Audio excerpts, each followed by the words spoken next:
the track conditions out here are absolutely amazing right now. We may experience a few drops of rain, no big deal out of that, but the actual texture of the ground and the practice that went down this morning, these racers are ready to let it rip. You'd never guess that yesterday during practice and qualifying that there was dust.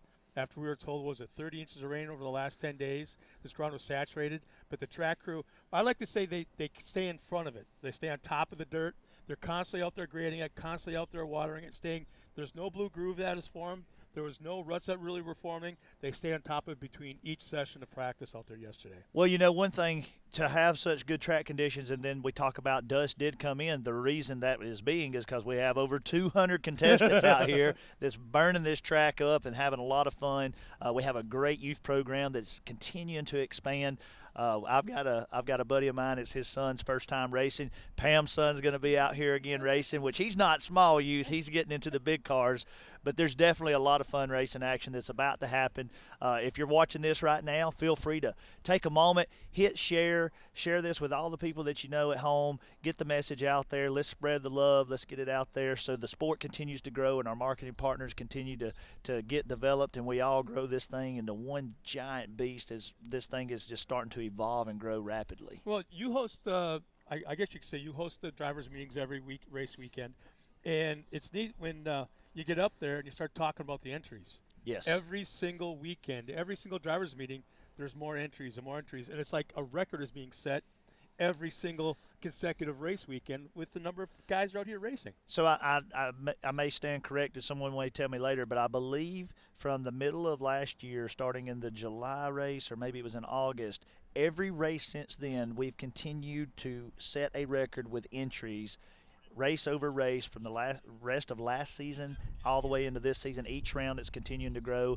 and I don't see any end in sight. I think we're going to continue to get out there and continue this growth, and man, it's just exciting to see where we go with this thing. And the fact is that there's factory involvement. There's not too many forms of motorsports out there outside of NASCAR that has factory involvement. And that is true. And you got these guys, executives from K&M, you got the executives from Polaris. They're out here with their they're keeping track. Yes. Of how their cars are doing in each class, and that's kind of cool to see. Not other forms of motorsports have this. No, it's definitely an evolution, and that's what this whole thing was about, was elevating the sport, elevating the individual racers, elevating the companies and the products and the sponsors that get behind this, the manufacturers, putting all that on a platform, getting all these synergies coming in through our different announcers and our different people, and just bringing them together.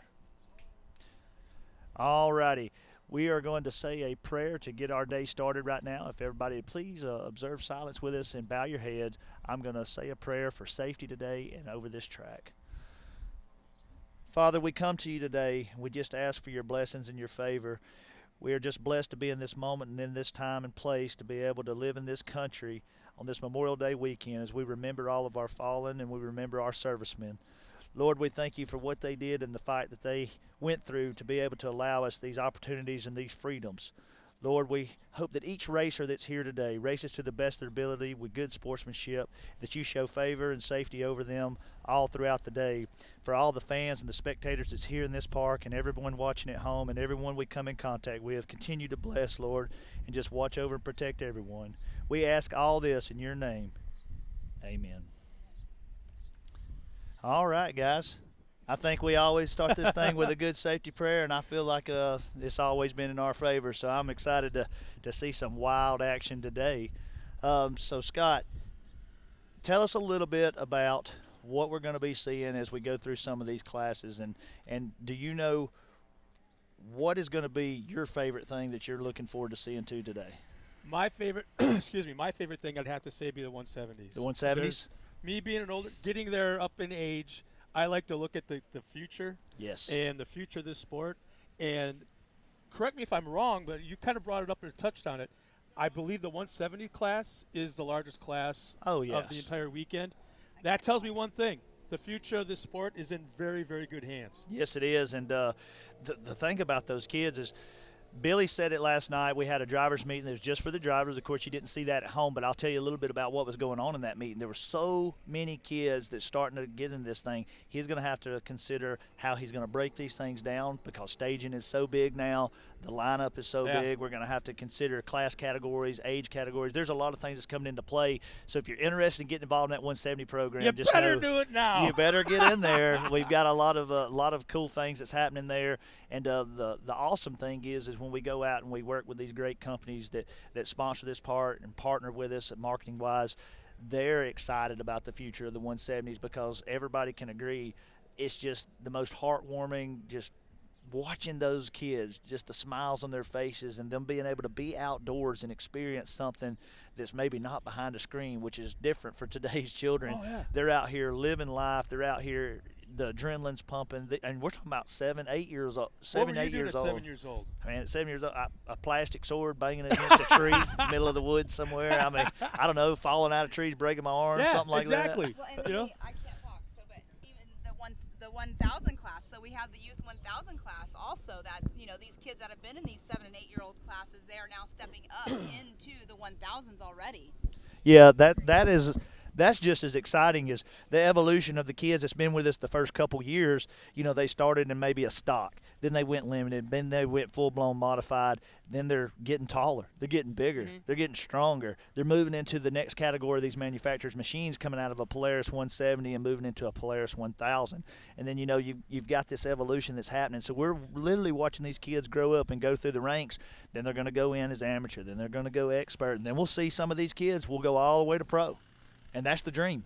Yeah, exactly. And we're going to get to watch that come full circle, and it's really cool. Well, as we finish this up real quick, your thought in hand, we're going to take a quick break, step aside for just a moment, talk to some of our sponsors. We'll be right back with some more informative information here at Mid-America Outdoors. Stay tuned. Breaking in our belts used to be such a pain in the butt. No matter how hard we tried, we just couldn't get longer life out of our belts.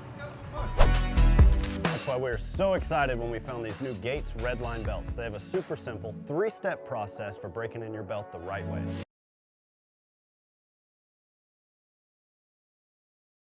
No matter how hard we tried, we just couldn't get longer life out of our belts. That's why we're so excited when we found these new Gates Redline belts. They have a super simple 3-step process for breaking in your belt the right way. Clean the sheaths with a Scotch-Brite pad.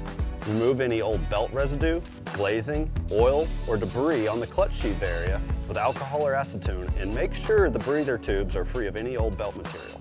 Step 2, install your new Gates Redline belt. Step 3, perform 2 10 to 15 minute heat cycles, giving it easy throttle on flat ground. Then, you're going to repeat for the second heat cycle. The best part, the process is so simple and easy, it really helped us with our competitiveness. Yep.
no matter what, it's never an easy event, and it never will be, and that's what makes King of the Hammers King of the Hammers.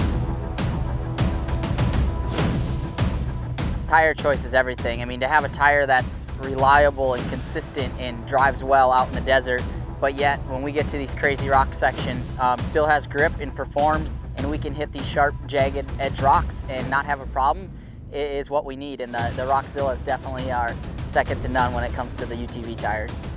And it just speaks traction. It's got big lugs hanging off the side. It's got big lugs down the side of the sidewall of the tire. If you're gonna look for something that makes traction and is gonna grip in rocks and dirt and everything, you look at a Rockzilla and go, man, that thing looks like it's gonna do the job right there.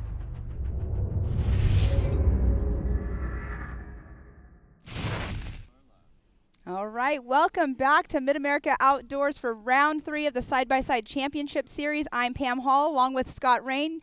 We had Joey up here doing the prayer and chit-chatting with you earlier. The weather is changing a little right now. I don't want anyone to be discouraged. And we are live racing. First race is off the line, right away going to turn number 1. This is our Expert Turbo class. They are going to be doing 5 laps, and right now what they're doing is they're going to be starting in rows like we normally do. We do have a different scoring, so you're going to see them as they come across the line today, even though they are starting in different rows. But we have Harley Holland out there, Rusty Pipes, Jeremy Farmer, Matt Hecker, Peyton Matt, Eric Vaughn, Grant Stephen, Justin Baroob, Kendra Hoop, Ian Lane, Mickey Schroeder, Donovan Willis, Austin Braden, Christopher Welch, Christopher Smith, Austin Dinger, Jonas Fisher, and Caleb Edmonds. So we have 18 cars that will be out on course this morning. Well, you touched on it. Keep in mind, this is a little different than what we've been doing in the past as far as how they're being scored. They're going off in waves, just like in the past. Yes. But the thing is, it's all going to be on adjusted time. So we're not going to know who has the fastest time out there until the last car crosses the line. Exactly. And as soon as they took the green flag, Lauren Healy checked in. Awesome. Welcome, Lauren. You need to be out here racing with us. I know you got a busy schedule, though. But, yes, we have the second wave is off the line right now, but we do have 18 cars in total that will be going off. And I heard you and Joey talking about the manufacturers that do come out here. Right now in this race, we will have Can-Ams out there, Razors, and we do have some Yamahas out there. So, and this again is our Expert Turbo class, and they will be doing 5 laps. And here momentarily we will know, I believe it's Peyton Matt in that number 1 position on course right now. We'll get that number here momentarily. Now, we've also added on 2 more timing loops out on the race course. Yes, there's a total of 4. Yes. Total of 4. Obviously, one is at the start-finish line.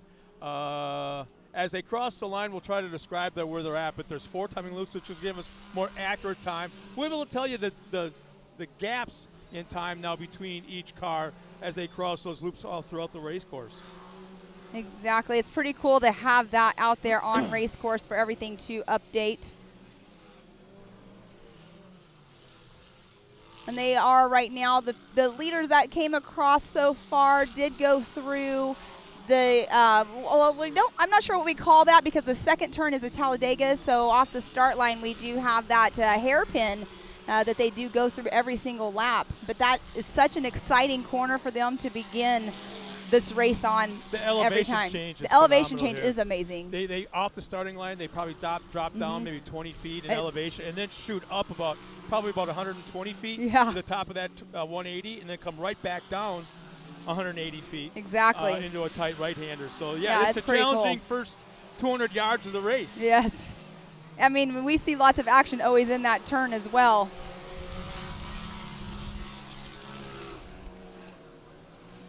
All right, so we do have the Expert Turbo again out on course right now. Looks like Mickey Schroeder is running the fastest time right now with a 2:03.719, and Harley Holland is in that number 2 position with a 2:06.295. But again, they have 5 laps of this, so they have a lot of chance to make up their lap time because it is going by fastest lap for their qualifying. Almost like a Formula One style of qualifying. Exactly. They're all out there running. You got to hope for clean track in front of you. Yes. Nobody in front, so you can run a pace that's that's all yours. You're not being hampered by traffic in front of you. So this is very, very much like Formula One qualifying. And Mickey Schroeder in the 4.44 in a Can-Am is still out there running the fastest lap right now, like I said, with a 2:03.719. Running the second fastest is Harley Holland in a 14H. He's also in a Can-Am. He's running a 2:06.295, so about 3 seconds difference between the first and second place right now. I can't help but think that... Oh, Harley Holland just took over the position. I'm sorry, I totally interrupted you. What'd you say? Actually, it just popped up. No, here's the thing. I want people to check in all the time. Let us know where you're watching us from, who you're cheering for. If you have any questions, shoot out the questions. Pam and I will do our best to answer everything that we can for you. Exactly. And it's fun. It's fun to see where you're coming from, where you're watching from, who you're rooting for. Becky Ewing checked in. Yes. She's watching her baby's race from home. Yeah, Tillman. I saw Tillman last night Yep. at the driver's meeting. He's in his brand new car this weekend, so that's super exciting for him. But on race course right now, you can see they are getting ready to. They're going right now. That is the rhythm section that they are going through, and they have a tight left turn here. Then they're going to be entering into the backside of the race course, which right there where they're going up, that is also it's kind of like a, I'm not sure how to explain that jump, but when you're coming up on it, it's blind on the other side. Yeah, so you have to be set up. You actually have to fly through the air sideways and pitch it sideways for that left-hander to be able to make it. Exactly. Exactly. Great drone footage right there. The drones do such an amazing job of making sure they're capturing all the action up there on the race course. And they're getting ready to go onto that right there you're seeing on camera, that is the rhythm section that we were just speaking about. But we do have people that are on the back section where we do have an 80-foot tabletop jump. And that was what we were talking about yesterday, where people, they can launch off of that. And it is super cool jump. And if they have to make sure they land that perfectly, because we have seen people overshoot it and flat land it. It's not a comfortable landing for them. The track is in almost perfect conditions, all things considered. If you see some of the shots there where it looks like they're standing water, it's shiny. Right. It's not as bad as it looks on camera. The track is almost in pristine condition. Exactly. These guys are putting in some much better lap times than they were yesterday during practice. Right. Now, practice was fun to watch. Sat here and watched it yesterday, did some filming, did some little social media stuff. I just saw the 81 of Ian Lane go by. Right now, it looks like we have Mickey Schroeder in that number 1 position, Harley Holland in number 2, Rusty Pipes in 3rd, Kendra Hoop in 4th. And it just keeps switching around because of all the timing loops on there. But yeah, Mickey Schroeder has been up there in that number 1 spot pretty much the whole entire time. Yeah, and he's got the field covered right now so far, by 2 seconds it looks like? Yeah, and on screen that was just Harley Holland, the number 14 in his Can-Am. And right there, that is the Talladega turn that you are seeing. Now, the 170s, they do bypass that Talladega turn. They just do not have the horsepower to go up there. So later on, you will see that you'll see them bypass that. But that on screen right there was Ian Lane, I believe, do a little bit of a spin out just now. The track is actually really tacky right now. The track conditions you're going to have all day long. This is probably going to be where the mud sticks to the chassis and the parts of the race car more than any time else. Yes. So when these guys pull off the track and go back to the pits, they're going to have no problem making weight if they scale these cars, because they're probably going to be about 200-300 pounds heavier than when they started. Exactly.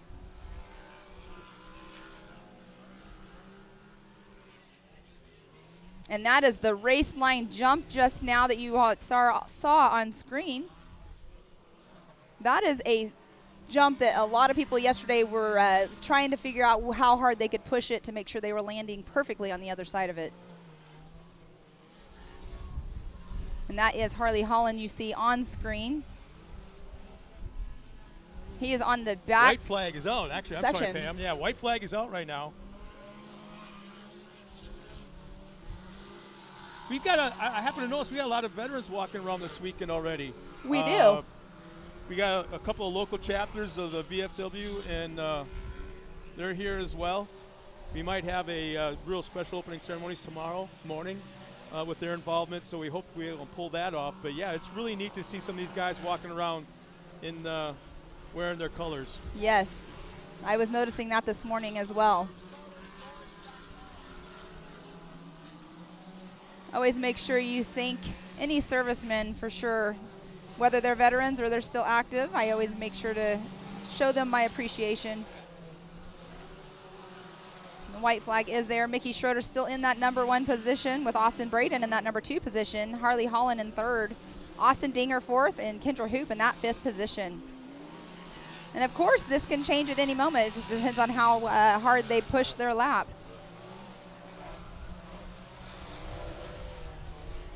A little battle going on right there. I believe that is Ian Lane. I'm not sure who they're battling with.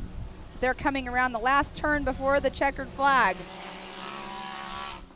Now keep in mind, we're not going to know who had the fastest lap time until the very last car crossed Oh, I'm the sorry. line. They actually went up onto the Talladega turn. That was totally my bad.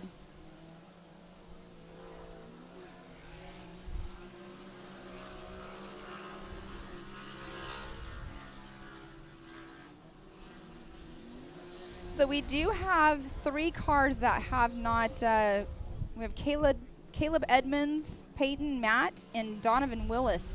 It looks like they might have had some issues out on race course. But out of the 18 drivers, we do have 15 of them that have completed all of the laps almost. They're almost over with the race. They have the white flag coming around to that checkered. Harley Holland has taken over that number 1 position as of right now.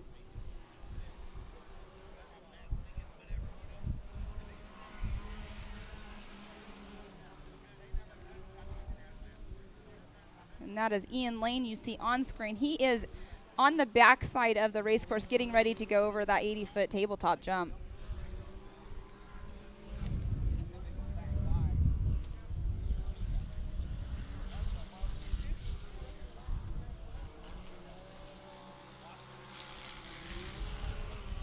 Next race that is actually up headed onto the line is the amateur turbo class. So they're already all lined up getting ready to take off. But right now let's talk about the expert turbo. We have in that number 1 position Mickey Schroeder, 2nd position Austin Braden, 3rd position Harley Holland, 4th Austin Dinger, Kendra Hoop in that number 5 position, Grant Stevens 6th, Rusty Pipes in 7th, Matt Hecker in 8th, Justin Barube in 5th.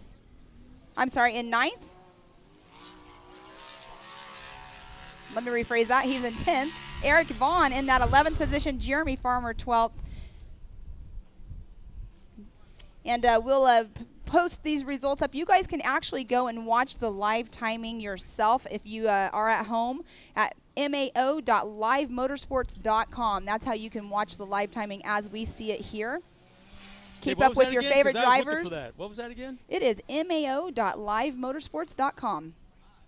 MAO. And on the line, you can see the amateur turbo class. We do have 9 vehicles that will be in this race. We have Jacob Mangus in the 613, Michael Green in the 121. In that 2nd position, Sean Murphy, 39 in that 3rd. Aaron Holden, number 28 in 4th. Justin Moore in a number 82. Number 6 car, Morgan Vanover. The 321 of Hank Hall. 41 of Lee Knowles. And the 93 of Kyle Arknew. Great information. I spoke with Kyle yesterday. We all know the Indianapolis 500 is going on this weekend as well. He has gone for 18 years to the Indianapolis 500, and he bypassed it to come out here and race at Mid-America this weekend. And so his family is all at the Indianapolis 500, and here he is at Mid-America racing in his class, having a blast. He'll be doing the pit bike racing later on this evening. But he was wanting to make sure that we say hi to his dad. His dad is out at the Indianapolis 500, but it's pretty cool to see that he chose to come here and race instead of going to the Indy 500. Just to recap real quick, our top 5, because that's very important when it comes to placing for or picking starting spots right for the main event. Our top 5, Kendra Hoop is in that 5th spot, Austin Dinger. Fourth, Harlan Holland in third. Second is Austin Braden. I talked to him yesterday morning. He wasn't all. He was kidding around, but he was having fun. I just don't think I'm that fast. He kept saying that. I'm one of the slow guys. He kept going on. Yeah, but you think you're slow, but then when you're slow, smooth is fast. So. Yeah. He wasn't that far out of the top spot either. He was like less than a tenth of a second, or actually 0.2 of a second out of the top spot. So good job for him coming around in second. Yeah, and we have 9 cars getting ready to take the green flag here in our race number 2, our amateur, or I should say our moto number 2, our amateur turbo class. What a great shot everyone is seeing right now of our starting line. How beautiful is that? Remember we started out the season, the trees were all like, the leaves weren't, it was all bare branches and everything like that, and now it's just, we're in the middle of the woods. Yes, exactly. That's absolutely gorgeous. Jay Shaw is asking when the pro turbos are up. The pro turbo is the last class of the day. So stick around and keep watching the live show, and you'll get to see them as soon as they're up towards the end of the day. So again, it looks like there'll be 2 what I like to call waves coming off the line. The front row you see right now that's underneath the gate, they will start by themselves. And there they are, and off the line. And you can see it's a little bit of a, they either watered it right there just now between classes because they're trying to keep that dust down, because we saw yesterday there was lots of dust, but they just went up through that first hairpin turn. As you can see on screen, they come down, they do a little bit of a small tabletop going into a Talladega turn is what we have named that name, or that turn right there. And there is an awesome shot. You can see right there how the second class, they are coming up into the hairpin right now. They'll go down. You can't really see how big that tabletop is down there at the bottom between the turns, but then they go and they make that right-hand turn up into the Talladega.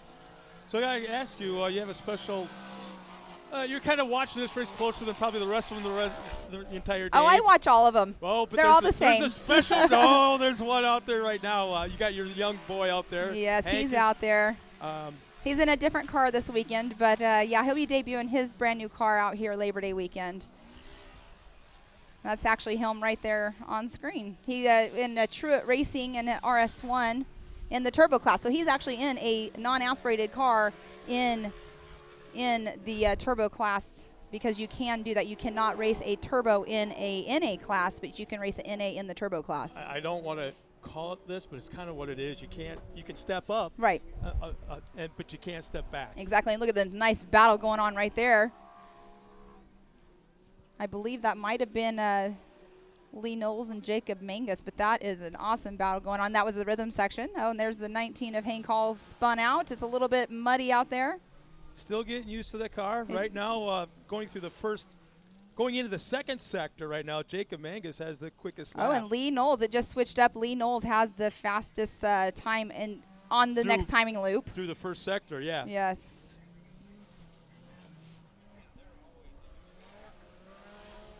And you can see on screen, they are going by us, behind us right now, going into the start-finish line with Jacob Mangus in that number 1 position, Sean Murphy in that second position, Michael Green third, and Aaron Holden in that 4th position coming through start-finish just now. No, you could be 4th on the track right now, 4th on track, but still have the fastest lap time. Right, exactly. Going. So I want to keep reminding everybody, this is all being done by time.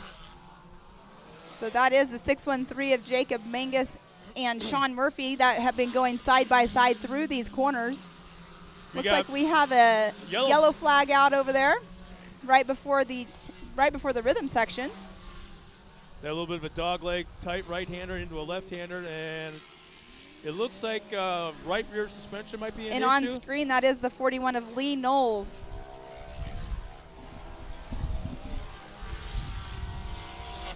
Lee Knowles just did this small tabletop before he goes into the Talladega turn. In fact, Lee Knowles just took the top time for lap number 1. So he's, wow, almost 2 full seconds over Jacob Mangus. Yeah. 2:10.459. Sean Murphy has taken the top spot. Yeah, they keep going back and forth, it seems like. And they're right now on screen, they are going through that little step up on the back section. There's some tricky turns back there. So you have that step up that you have to make sure you're set up for before you go it. And then there's another one that they're doing kind of like a right-hand turn. You can take either the inside or the outside lane. Some of them take the outside lane because they want to use the bank as helping them through the turn, which you can see they're on that section right now. They just did the little hill, as I call it, before they go into the tabletops. And that's the back section right now. That is Mr. Lee Knowles on screen. And he will be going into that little area that I was talking about just now, where you can either use the right-hand lane and use that bank, or in the inside line. If you take that inside line, you can kind of jump it, but you have to make sure you're set up for it, because if you're not set up perfectly, it will throw you off. Yeah, it's the driving style. Some guys like to hang it out, kind of just pitch it real hard into the corners. Yeah. Some guys like to brake real early and accelerate real early coming out of the corner. So right. It's just a matter of different driving styles. And he's getting ready to do that left-hand turn right into the race line jump is what he'll be going over before he comes through start-finish again. So Sean Murphy still has the quickest time out there as they enter complete lap number 2. Aaron Holden now is the second quick, along with Jacob Mangus now dropping down to third. Michael Green. It just keeps switching around. Lee Knowles just jumped up. Yeah. Well, we got to keep track of that, because that's what makes this exciting, is how these guys just bounce back and forth. Right, exactly. So in the top 5 positions right now, you do have Lee Knowles in that number 1 position, Sean Murphy number 2, Aaron Holden in 3rd, and Kyle Arknow in the 4th position, Jacob Mangus 5th. So they're all out on 3 laps. Now remember, they are all doing 5 laps today in their heat races, and they will all be doing 5 laps tomorrow as well in the main events. I'm telling you, I just kind of checked out Hank's lap times. How's this for consistency? 218.627, 218.628, lap 1 and 2. Consistent. Are you kidding me? Wow, 1/1000th of a second? He's in an NA. He's in a RS1 out there. Well, I'm not really talking about the speed aspect of it, just the consistency of being so, I mean, they're basically identical laps. Well, and that's something that, I always try to talk to drivers about, when I'm talking to them, people that end up on the podium and stuff. The being consistent can win you a race. I mean, just consistency is a key, whether you're the fastest person on course or slowest person, but just being consistent in general definitely helps you progress or know what you should not do. But we do have in that number 1 position Sean Murphy, Lee Knowles number 2, Carl Arknow 3rd, Jacob Mangus 4th, and Michael Green 5th, and it just all switched up again. So it's. And the thing is, this is going to change after each sector. Right. Not just laps. Right. And again, this lap is divided into 4 different sectors according to the time loops. They do have one timing loop, obviously, at start-finish. There's another one out over by the rhythm section, I believe. Then there's another one over by the tabletop. And then over here by the race line jump, there's one right before that. Well, after lap number 3, Sean Murphy has a top spot. Michael Green, Jacob Mangus. Now, Mangus led for a while, had the fastest lap for a while, then dropped down to 5th. Now he's up to 3rd. Just watch these guys bounce around like that. Yes. It's so it's like cool a ping pong ball. But you can see right now on screen, that is another awesome drone footage that gets you, can show you both areas of that hairpin turn going into the Talladega turn. The drone shots, you just cannot get anything better than that. You can see the yellow card down there in the bottom screen. That was also going into the start-finish line. And that going into the rhythm section. And there's on screen start-finish. Well, Fred Shipley's checked in, Yes. and he says, what happened to number 82? And I'm looking down here. He's completed only 1 lap out of the 3 that have been run so far. Actually, he's only completed, the number 82 has only done a 1/3 of a lap. Well, yeah. So on screen right there, that's a great shot that shows you the rhythm section on the right-hand side, and on the left-hand side, that's where they're coming down into the tabletops. Great shots by our camera guys. That jump on the left-hand side the car just went through, that's the one that I was talking about. You can either use the bank or the inside line for. But again, at home, if you want to watch the live timing as we are watching it, just go to MAO.livemotorsports.com. where you can watch all of the live timing as we see it here.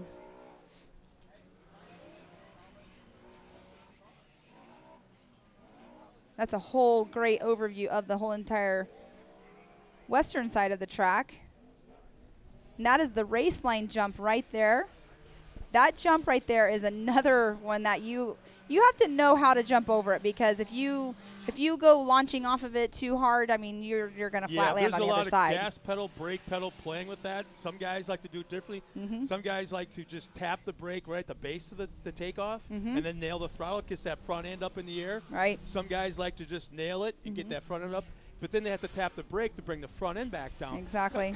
Just tons of manipulation in the air. So we have Sean Murphy in that number 1 position. He's out on his 5th lap. Michael Green now he's in the 3rd position. Lee Knowles has taken back over that number 1 position, and we are on getting the white flag as we speak right now. Yeah, how about Kyle Arknow's jumped into the top 5 for the first time, running 2nd in lap again. This is just in time.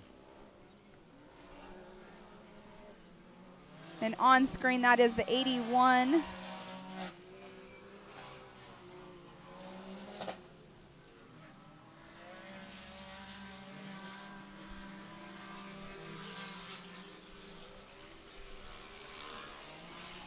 All right, let's see here. I didn't think the mud was going to be a factor on the numbers of the cars, but obviously it is. That's the back of the race course right there, that first step up that they are entering after the rhythm section.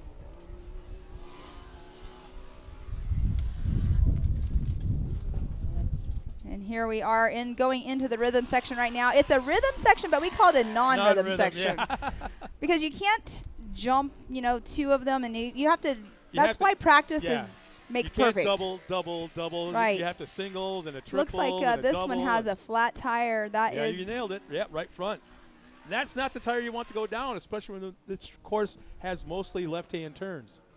Very, very true. That's Lee Knowles that you can see on screen right there, and they're entering the backside of the race course.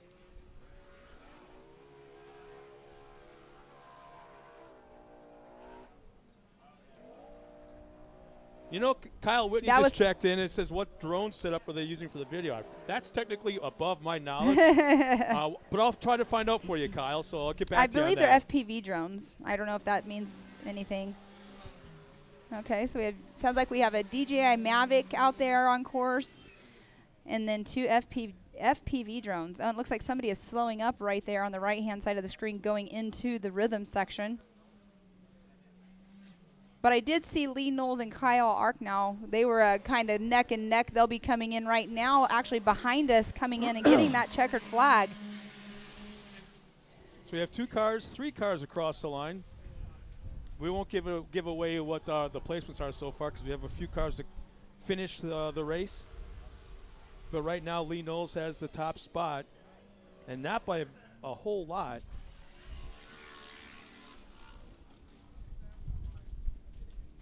Yeah, I'm telling you, definitely. You got a pretty good little racer there on your hands, Pam. He's consistent laps, all 5 laps, very, very consistent. Consistency is the key. So after the rhythm section. There's a car slowing off the gate, pulling to the outside. Looks like it's Can-Am. It's a muddy race car.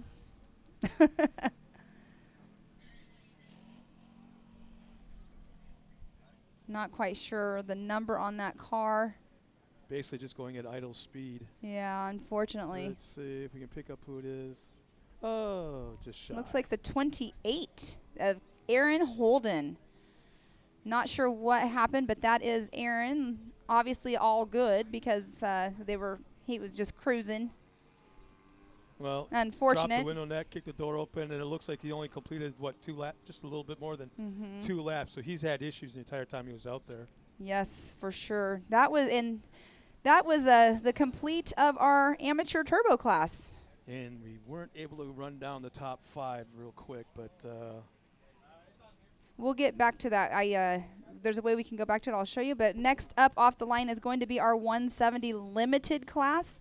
The 9 through 12 age group. Looks like we are going to have 13 tiny tots, as I call them, out on race course. Okay, we got 170s, but will they go all 13 in one line? Well, it's not 13 per line; it's 8 per line. But, they'll probably the big cars. But how? But we do have. It'll be the number 71 of Kennedy Singleton, the number 707 of Sophia Hill, 56 of Avery Sides, the 06 of Tealman Ewing, the 3C of Case Beeman. And then we have the 37 of Damian Shamblin, 228 of Paxton Yoshimoto. Connor Stowers is out there in the 112 along with Michael Green in the 75. Starting that 10th spot will be Anson Caraway in the 18, the 57 of Caden Graham. B.A. Smith is in the 52, and Mia Koto in the 91. And we just to remind everybody that they're running on an abbreviated track, so they're not running the full lap like we just watched the last 2 races. The kids will be out there. They're probably doing 1/3 of the lap as what we've seen the last 2 races. So not quite as long for the kids.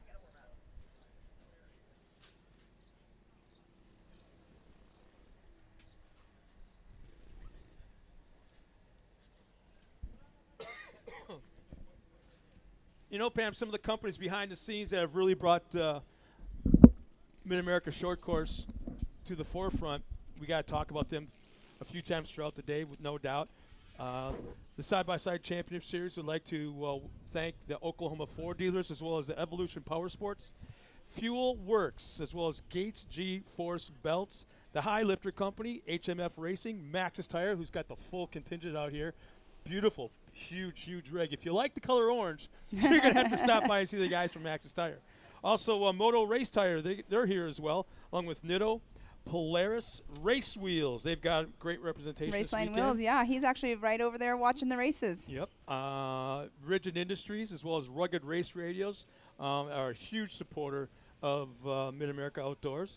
Super ATV, the Off-Road Syndicate, Texas Motorworks, Ultimax Belts, and you're going to see a whole lot of 360 wraps there are a logos lot of them. around here this you'll weekend. You'll see race trailers, yeah. full race trailers wrapped in 360 race wraps. On screen right there, we do see the 170s 9 through 12 class, and you can see the parents. You know, what is it you always say? There's a race for the parents as well, right after the kids take off the line. They allow the parents or their dads basically to come out onto the course inside of one of the turns. Yes. To be able to see what's going on. Yes. So once the second wave of cars goes, you're going to see a group of side-by-sides and little pit bikes and parents running to that location. I've been there. I know how it feels.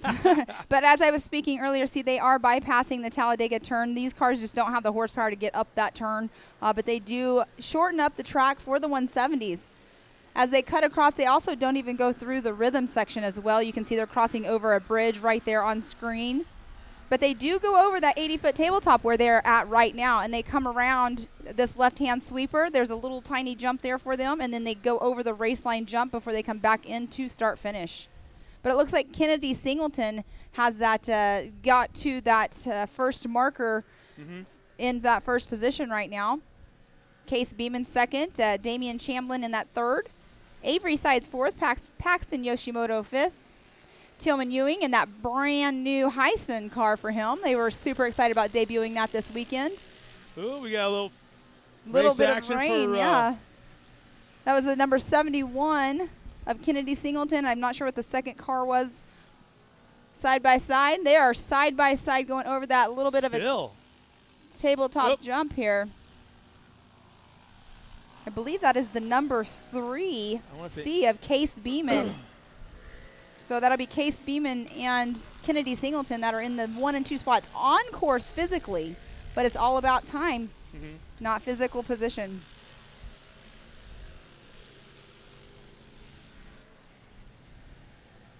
So this is again on adjusted time. Sophia Hill has got the top. B.A. Smith is just up to the top spot. Sophia Hill drops a second. But as soon as we say all this with being multiple timing loops, it changes. It depends on where they're at on race course. But that is Anson Caraway right there on screen. Oh, no, a little flip-flop. Hopefully he landed on all 4 wheels and just kept going. That is you can attest you're good to to go, you go. You can attest to this. You're a parent. you're the mother of a racer out there. They are safer in these 170s, belted in Right. with the Hans device and the head and neck restraint, the helmets, the gloves. They're fireproof from head to toe. Right. Everything is covered. They're safer out there in this than they are in Pee Wee But look, football. that Anson Caraway just rolled his car, landed on all four wheels, didn't skip a beat, just got going again, and it looks like he's just fine. Now, his dad has normally been out here racing. He actually is not. He wants to enjoy his kids racing, so he is not out here racing this weekend. So it looks like Kimberly Smith is checked in. Go Avery sides. Marky Hutchison goes, woohoo, Avery, gas on. You started out first. Grana's rooting for you. So thank you for checking in, Marky and Kimberly. And now on screen still is Anson Caraway. Looks like he is slowing up, though, right before the start finish. Not sure what happened. Oh, it looks like a broken chain. Looks like that could possibly be a broken chain right there hanging off the back side of it. Yeah. And there's Dad right there coming out. That's Kobe Caraway. That's unfortunate because he was doing so good after doing his roll.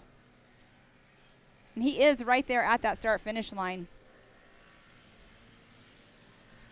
That was Kennedy Singleton that just went by on screen. So right now in our positions, we have Case Beeman in that number 1 position, Kennedy Singleton 2, Damian Shamblin in 3rd, Avery Sides 4th, and Paxton Yoshimoto in that 5th position. But we have Case Beeman and Kennedy Singleton.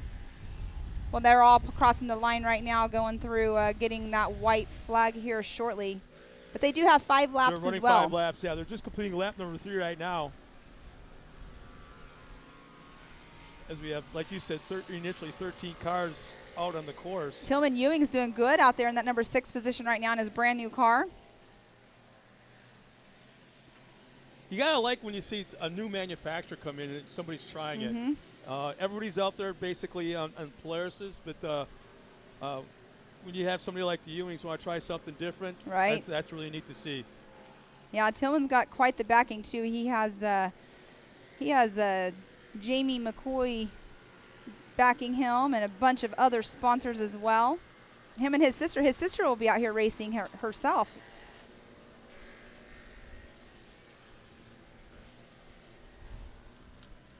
I don't know where the sun went, but I wish it would come back out. Well, we don't expect to see it until probably about 11:30 tomorrow. or so. Yeah, tomorrow.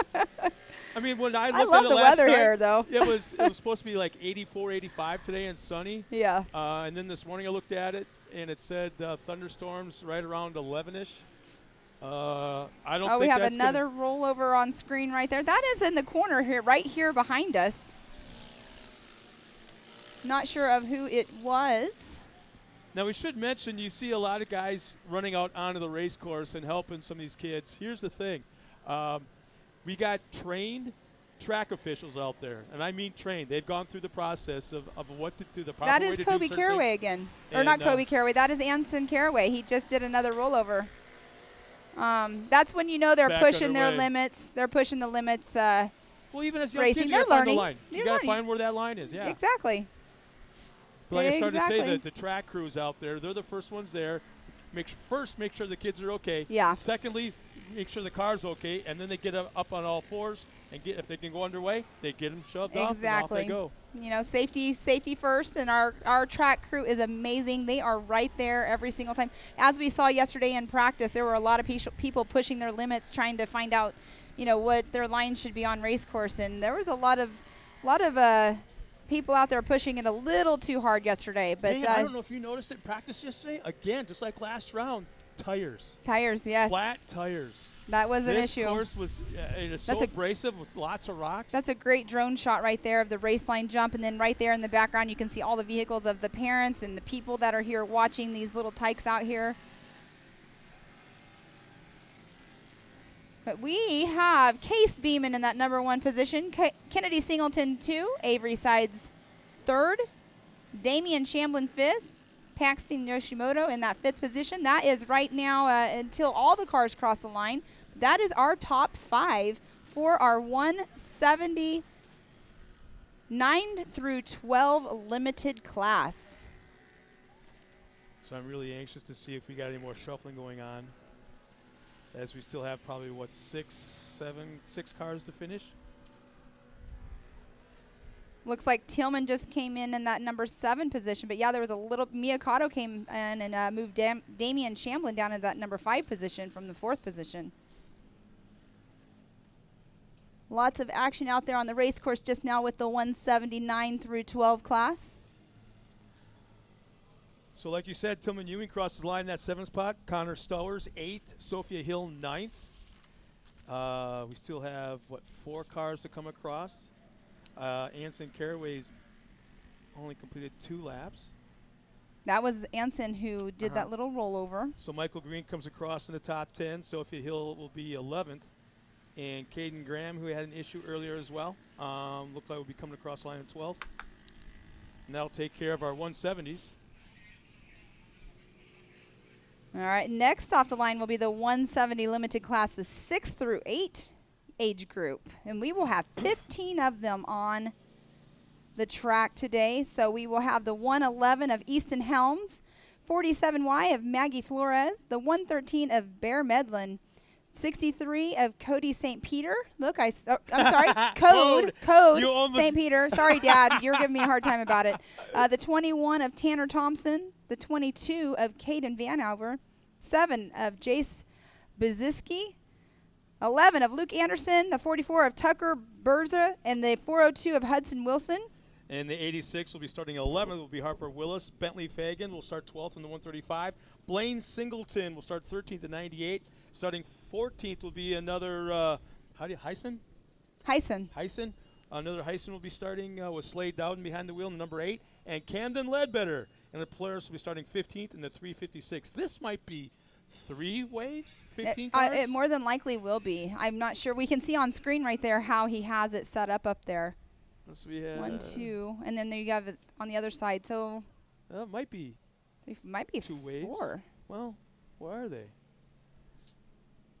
Looks like they're starting actually in front of the gates. You know, they don't, some people too don't run, well, that's usually in practice, but I was thinking some people don't run the heat race, but why would you not? I don't think you would bypass the heat race, actually. You know, Pam, while we got a moment, I want to look to the other side of the track, and something that's brand new here at Mid-America Outdoors is Old Glory. The brand new flag setup, brand new pole, brand new flag. We raised it last night, right before our roundtable broadcast, and raised it right to the very top, and then dropped it right back down to half-mast in honor of Memorial Day weekend and our fallen veterans that never made it home from the war front that they were participating in, and also what just took place a week or so ago in Texas with all those young souls. So as we look across there, I can't help but think of that every single time I see that beautiful flag. It's just unbelievable, especially when it's lit up at night. Right. The lights that were on it last night. Speaking of last night, they had a poker run last night. Yeah, how was that? I did not go on it, honestly. My family's here, and we all went and ate. Well, I didn't even film, but we had dinner, and then I ended up because we have a long weekend of talking up here, so went to bed a little early last night. But I saw, watching the social media of everything, it looked like it was a really good time. I have to say, I think I missed out. Yeah. I had I had nightmares. Not really, but kind of. The first weekend we were here, remember how I got lost in the dark down here? Yes. Not knowing where I was going? I had that visions all over again, because you're out here in the dark. Yeah, you got lights on your TV and all that kind of stuff, but I couldn't get the lights to work, and I was out here in the dark, and I didn't want that to happen again. Well, we definitely. So I was like you. I was back in the cabin watching it on the social media. Yeah, it was really cool to watch on social media and everything. If you guys are not following all the social medias, you guys need to, because between the Instagram and Facebook, there's sometimes more information on one or the other, but they're very interesting to watch and follow along and everything else. I'm getting some warm clothes brought to me. I'm so sorry. I'm a little distracted. It's a little chilly up here. Yeah, it's kind of crazy. I don't know if the pool's going to be very busy today. I wonder but who the weather person is. The lazy river. I haven't gone up there and visited the lazy river yet. I walked by there yesterday, and there were so many people up there. And it was adults, it was families, it was adults, it was kids. Well, because they don't only have the lazy river, they have the splash pad for the tiny tots. So it's really cool. And right the whole across place. There's 3 or 4 food trucks that are right Oh, have there you as had the well. taco truck? No. The churros No. are amazing. I mean, the tacos are too, but the churros, that's a nice dessert. I actually was over there. That's where we ate last night, was at the taco truck, and Paul Wolf and his family were all over there. And Christy, we were talking, and she's like, I want that to be like my wedding food truck, because their food is so good. But yeah, I mean, speaking of Paul Wolf, I mean, he's out here. I'm not sure if he's actually doing the turbo class or what's going on, but he'll be doing the hill climb later on in his 4400 car. Yeah, we were all sitting. He was part of the roundtable last night. Yes, Told us about yes. it, and it's like there's gonna be a lot of people tuning in. I can't help but think they'll watch that. It's that gonna. in itself. I can't wait to watch it. That's definitely one place I will be tonight. If he does well, do you think that might bring out some of the other 4,400 guys? I don't know. I mean, we have a race in 2 weeks. We have an Ultra 4 race in 2 weeks in Tennessee. So he preps his cars himself. But we have next class up is the 170 6 to 8. We just went through the lineup for that. And we are just making sure everything's all clear and safe.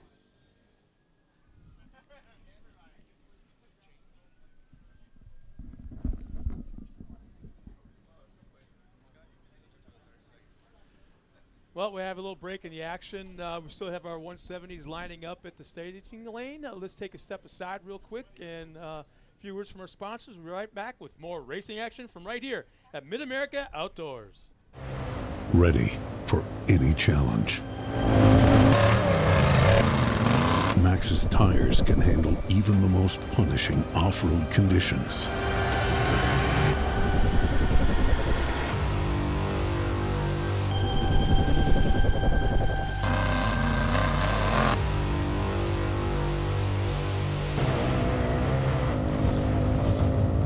Maxxis tires. Tread victoriously.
Your usual, sir?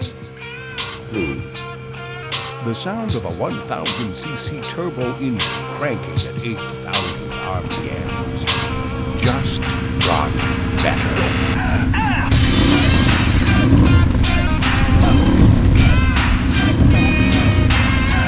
HMF, the official sound of the off-road.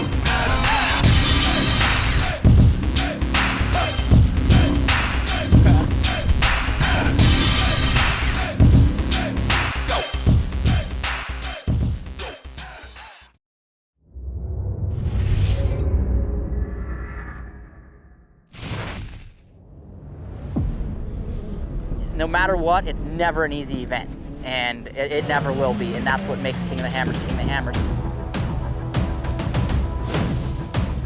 Tire choice is everything. I mean, to have a tire that's reliable and consistent and drives well out in the desert, but yet when we get to these crazy rock sections, still has grip and performs, and we can hit these sharp, jagged edge rocks and not have a problem, is what we need. And the Rockzillas definitely are second to none when it comes to the UTV tires. And it just speaks traction. It's got big lugs hanging off the side. It's got big lugs down the side of the sidewall of the tire. If you're gonna look for something that makes traction and is gonna grip in rocks and dirt and everything, you look at a Rockzilla and go, man, that thing looks like it's gonna do the job right there.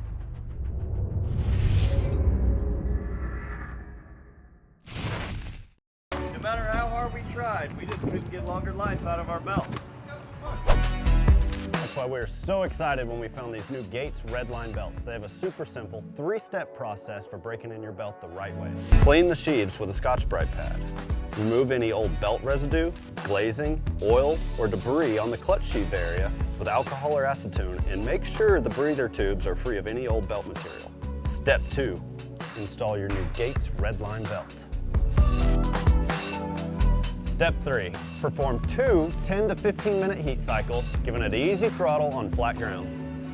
Then, you're gonna repeat for the second heat cycle. The best part, the process is so simple and easy, it really helped us with our competitiveness. Yep.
All right, and welcome back to Mid-America Outdoors for round 3 of the Side-by-Side Championship Series.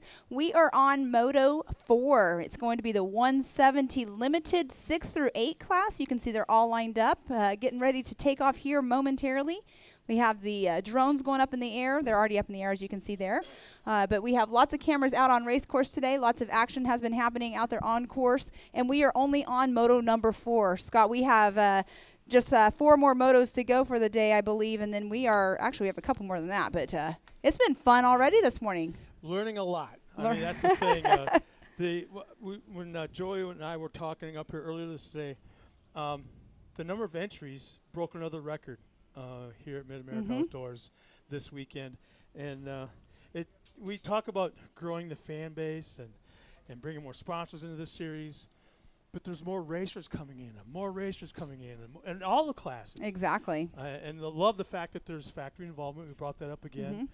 And the executives are here keeping score of their drivers. Right. That's such a neat thing to see. There's lots of people here out here recreating this weekend too, because you could come out here and you can purchase, come out here and camp and go on the trail rides. This is just one of the things that's happening today. Exactly. Is the racing. There's so much more going on as well. It's a Memorial Day weekend event with a little bit of racing going on, and I can't wait till the America Pro Rock later on, and the Barbie Jeep will be tomorrow. That's probably what I'm looking forward for the most is Barbie Jeep racing. And you can see over on the hills across the way, there are people over there spectating as well. It's super awesome to see. Oh, and look at this. We are getting a personal delivery from the taco truck, and it's churros. Those are not churros.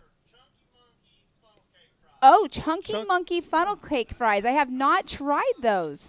Have you tried those? Just saying it. I never heard but of we those. Are getting... We're getting a personal delivery from Chunk. I actually heard all about your cart. Come over here. Come on over here. Come over here. Let's chat with you for a minute. Here, I'm gonna hand it off. Scott's gonna let us talk. Now, sir, I haven't met you. I'm Randall. You're Randall? I am. I am Pam. Nice to meet you. I am excited to try this. So. Try 'em.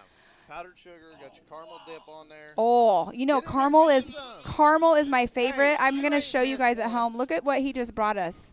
This is the good stuff. This is what you want right here. Right up there, great big orange truck. You can't miss it. Oh, and you were up here in our 170s, just took off the line. Are you out here watching the racing yourself as well, or are you just cooking for all of us? 13-year-old out here, he's loving it. Oh, nice. Oh, yeah. Well, the whole family. I'm excited to try these for sure. I'm going to have to wait till this race is over, so I'm going to keep it shut, keep them warm. But, wow, well, thank you for coming up here and giving us these. I can't wait to try them. You guys have fun. Thank you so much. Eat up at the Chunky Monkey. I won't forget to eat over there for sure. Thank you. All right, Scott's going to come back in here, but we do have our first 170s off the line. The 111 of Easton Helms, 47Y of Maggie Flores, 63 of Code St. Peter, 21 Tanner Thompson, 22 of Caden Vanover, number 7 of Jace Buzetsky, 11 of Luke Anderson, 44 of Tucker Berza, 402 of Hudson Wilson, 86 of Harper Willis, 135 of Bentley Fagan, 98 Blaine Singleton, 8 of Slade Dowden, 356 of Camden Ledbetter. And so we have 14 cars on race course right now, and this is, I always say our tiny tots. I would say these are our tiny tots. These are the 6 to 8 year olds. Yeah, I'm going to be watching the racing, and you can start consuming. But you know what you just did, right? What? You just opened the door for every food truck to come barreling up here with food for us. Hey, I like to eat, so I'm open to it. I mean, they have really good food trucks here. I will not complain about any food, especially the restaurant up front too. Oh gosh. But on screen Legends, there, yeah. I know Legends is amazing. On screen there, they were just going over the race line jump. We already have some of these tinies going through, completing their first lap, and it looks like Code St. Peter, the number 63. Hey, you got it. I did. He's in that number 1 position as of right now. Easton Helms in that 2nd position, Slade Dowden 3rd, Tanner Thompson 4th, Tucker Berza 5th. So we have 14 of them is what I said, correct, on the race course right now. They'll be out there for 5 laps again, and this is on adjusted time. Yes, there was 2 waves or 3 waves? 2 waves, I think it was. I was preoccupied with some Chunky Monkey fries. So, but this is not just the time. It's not how they are running on the tracks. You could be running in 5th place and be at first place on the track, but 5th place on timing. Right. So right. this is all done by time. It's not physical position. Yes, it's exactly. timing. Yeah. It's adjusted time, not physical. It's like a mini Baja 1000. Right. That's a great overview right there. You can almost see the whole entire 170 course with this drone shot right here. The only thing that we're missing, well, actually, we're not missing anything. They have the whole entire 170 course on screen right now. All there. You can tell that the water trucks have been keeping it watered down today. It helps when the sun is not out. Like yesterday, the sun came out and dried up the track a lot, and that's another reason why we had so much dust. When you mix the sun and the wind, it just like, yep. you know, like in 2 minutes, it's gone. Exactly. So Code St. Peter, he has that first lap by 2 seconds. Actually, the first lap was a 1 second mark, but now he is 2 seconds ahead of that second position right now of Easton Helms. There's a little bit of a battle going on right here, right past start finish, where they're going over that smaller tabletop jump that's right before the Talladega turn that we do bypass for the 170 class. You know what's really neat about this kind of racing? You call it 170s or trophy carts, so that size of, I mean, basically these are little mini tiny backyard go-karts. Right. But think about the future with these kids, the possibility of where they're going with this. Exactly. I mean, we look at NASCAR right now. I mean, there's a handful of kids that are in, they're not kids anymore, but in NASCAR. That started out in the trophy carts. Started out right here. Right, and exactly. This is the future, and we got record numbers of entries in the 170s this weekend as well. Exactly. Not just the adult classes. Well, and you know, we always talk about the 170s are the future of the sport. The other thing, too, is they're not racing the full course. So that's another thing that these kids can look up to is they start looking at the full race course, and they want to do the Talladega turn. They want to go over, you know, the rhythm section. So that's another thing, not only building up to the larger race cars, but also doing the larger track because they're looking up to everybody else that's doing it, and they're just waiting their turn and ready to do it. So they're learning as they're watching. But we do still have Mr. Code St. Peter in that number 1 position. And Easton Helms in number 2. Slade down in 3rd. Tanner Thompson in that 4th position. Tucker Berza in that 5th position. Bentley Fagan in 6th. Camden Ledbetter in 7th. Maggie Flores in 8th. Caden Vanover 9th. Jace Bezeski in that 10th position. They have all completed 3 laps.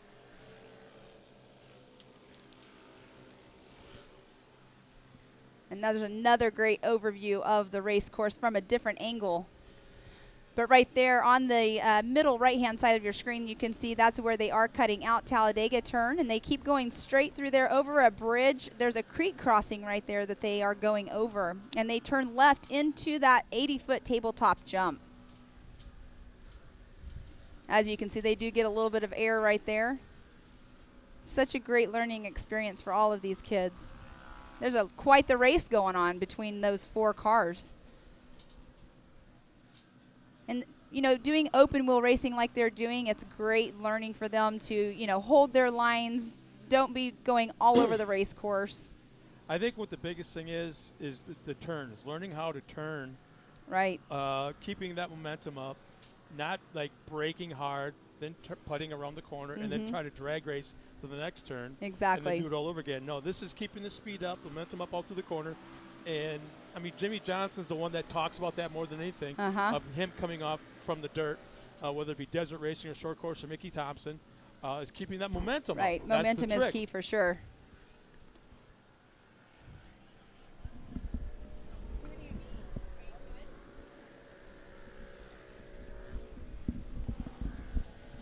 That's a great race going on screen right there. They're just, all these 4 cars have been bunched up together. Now they're kind of separating each other 2 and 2, but they're definitely out there battling it out together, going over into that 80-foot tabletop jump.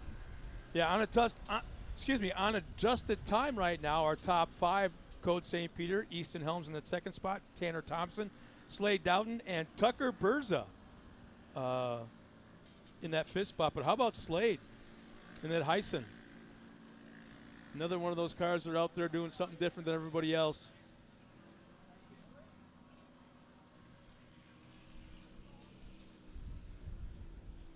So we've got 3 cars across the line. Again, this is on adjusted time, so we won't know who the fast qualifier is until everybody finishes. And everybody's doing 5 laps, so there's no confusion of how many laps each race is doing. Every single race, every single class is 5 laps today and 5 laps tomorrow. So as we look at Code St. Peter has the fastest lap of the race by almost a second and a half, but looks like right now he's going to hang on to the top spot overall. Easton Helms, Slade Dowden, Tanner Thompson, and Tucker Berza all in the top 5, as it looks like just about everybody's across the line completing our 170 race. Looks like we might only have 3 that will still be crossing the line. Or possibly not, because all the parents are heading back to their pits. It's a race. It's a race to the spot, but then they all follow their kids behind back to pits. One thing. Now, Go ahead. I'm sorry. Another thing they have to do whenever they are coming off of race course, every single car has to go through the scales. So that's something that now they're going up to the scales, and that's where they'll go across and check their weight. And there's one thing we have never ever touched on when it comes to these classes, especially the 170s, is the fact that, we got young drivers out there, boys and girls, learning how to race. We've got parents learning how to be a mechanic, how to set up these cars, how to do certain things. True story. And some of the parents, though, are racers, so that's one thing that they make sure of. I keep smelling these. I'm sorry. Well, we need to try them. You're upwind, so you got a strong sniffer. Which is a good thing. Sometimes I think. I mean, they look. I've never heard of what are they called again? Chunky Monkey. They're Chunky Monkey fries. No, put it next to me. They look like churro fries. Next up, the race moto number 5 is going to be our 170 stock class. It looks like we're going to have 14 of them out on race course. So how about you run through the... Well, here's our lineup. We got 14, it looks like. On the front row, the pole position will be Wesleyan Coates in the number 3, Paxton Shamblin in the 37. Pam is mowing down her monkey fries or whatever they're called again. So good. Caden Vanover's starting 3rd in the 22. Aiden Ballinger starts 4th in the 2011. Starting 5th, Carolyn Ewing in the 06. Heston Hess starts 6th in the 22. Blaze Medlin starts 7th in the 122. Starting 8th in the 723 is Emily Fowler. Haiti Cowan starts 9th in the 121. And starting 10th in the 09, Carson Summerfield. Alongside of Carson Hill in the 126, starts 11th. Atlee Yoshimoto starts 12th in the 612. Rossi Thomas starts 13th in the 5R, and Ryder Thomas will start 14th in the 6R. All right. You gotta love parents that have an imagination or ingenuity when it comes to naming their kids. The Thomases have a Rossi and a Ryder. I love that. I wonder if they're twins. That's pretty neat. Okay, so I have to say that those Chunky Monkey fries. I gotta tell everybody right now. I had to hand them off. She's saying that right now. She looked right at me to say, Scott, I gotta tell you, these things are just.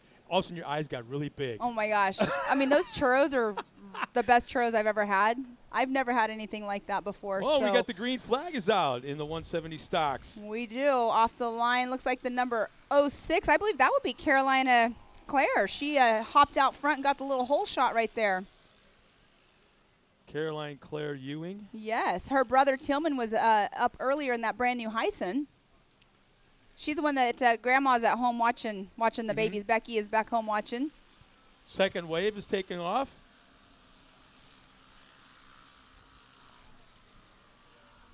And these are stocks.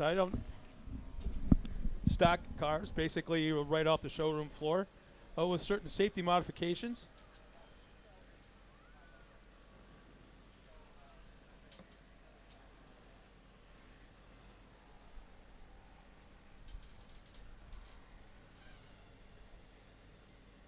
So Penny Sherwood is checked in and says, go Carson Hill. That's neat. So right now adjusted time, this is very early in the race, very early in lap number 1 as they go through 2 different timing loops. And after the first loop, Bear Medlin has got the quickest time. Carolyn Ewing has got the second quickest. Rossi Thomas is right there as well.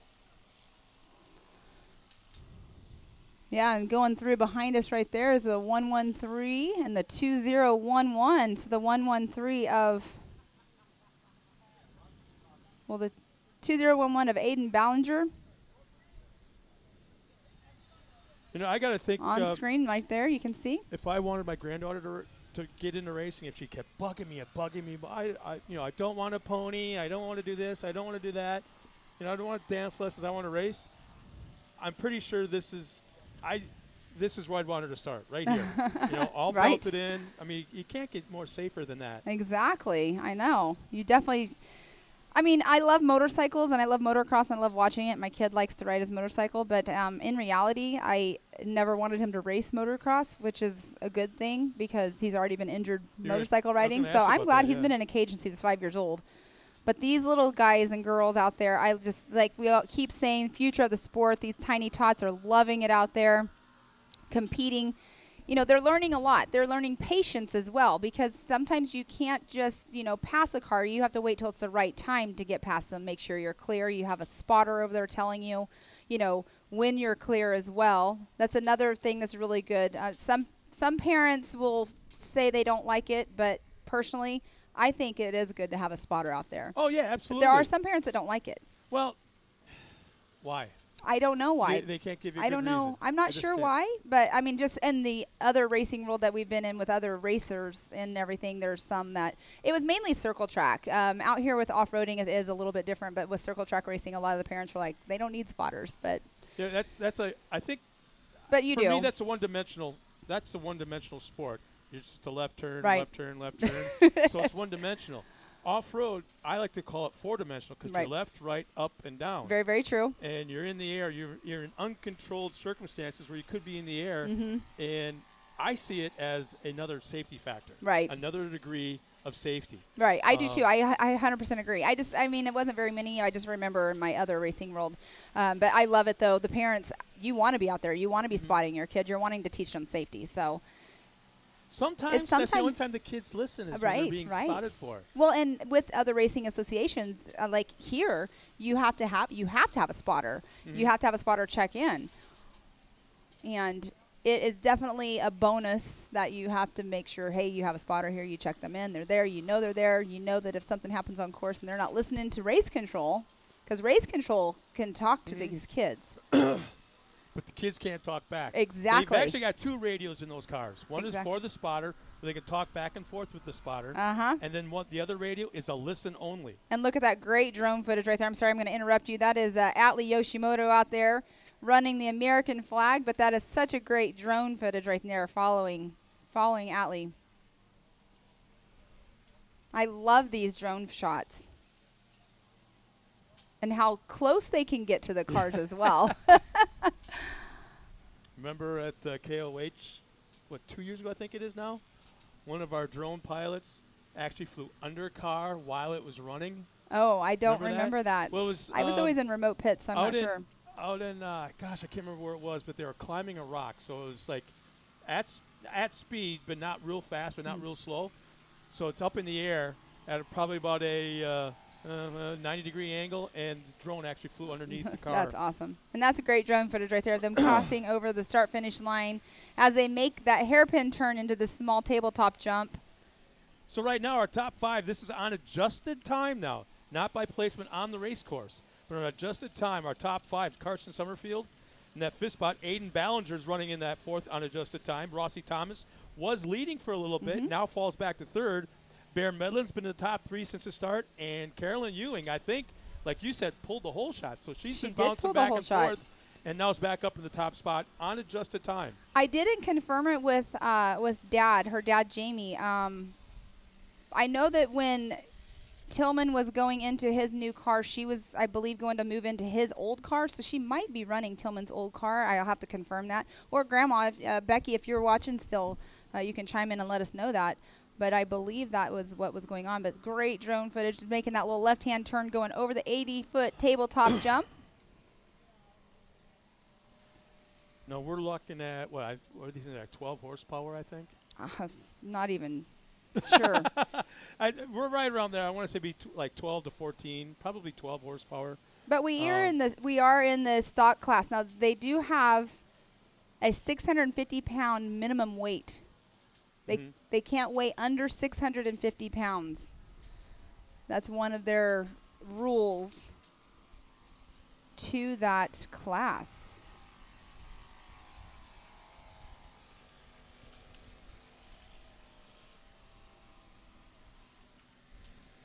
And So this is our 170 limited 6 to 8 class. So they've been running very consistent, their top 5. They haven't kind of moved around a whole heck of a lot. What we keep saying, consistency is key. Yeah. That is 100% true. So we have our 170 stock class out there right now in their heat race. Next up, we're going to have the 170 modified class. So here, this is how it works when it comes to adjusted time. Right now, the fastest lap of the race belongs to Rossi Thomas, but he's currently 3rd on the track in adjusted time.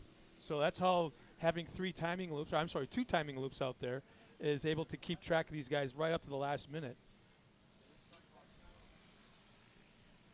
And they just now went over the race line jump.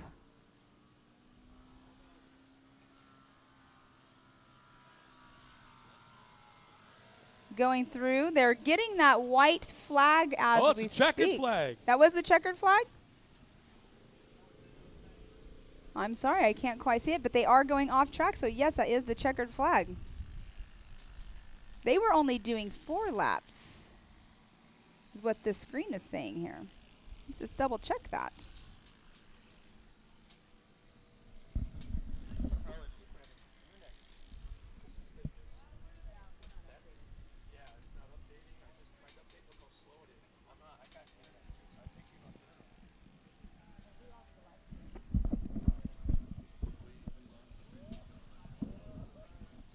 All right, right now they are getting the checkered flag.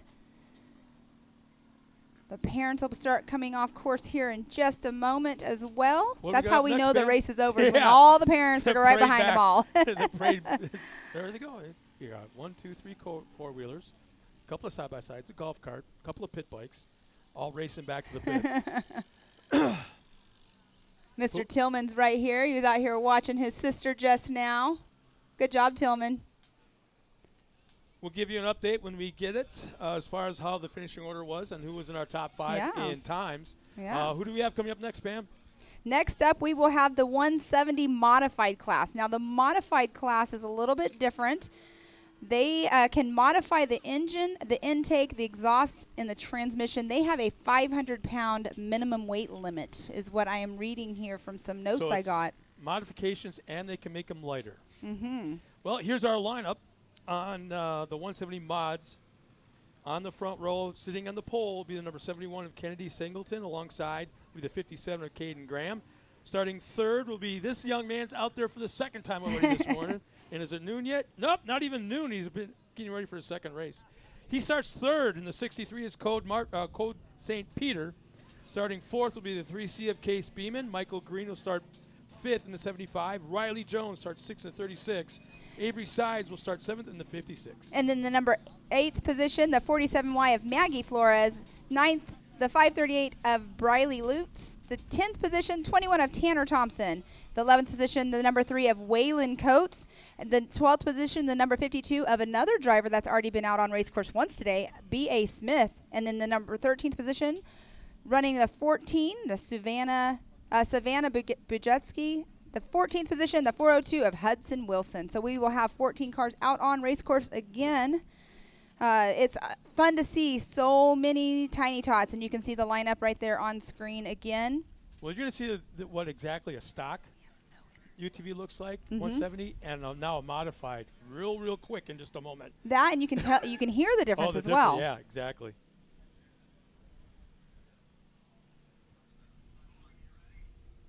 Sounds like they're going to be going live here in just a few minutes. They just got to make sure course is all clear and ready to go.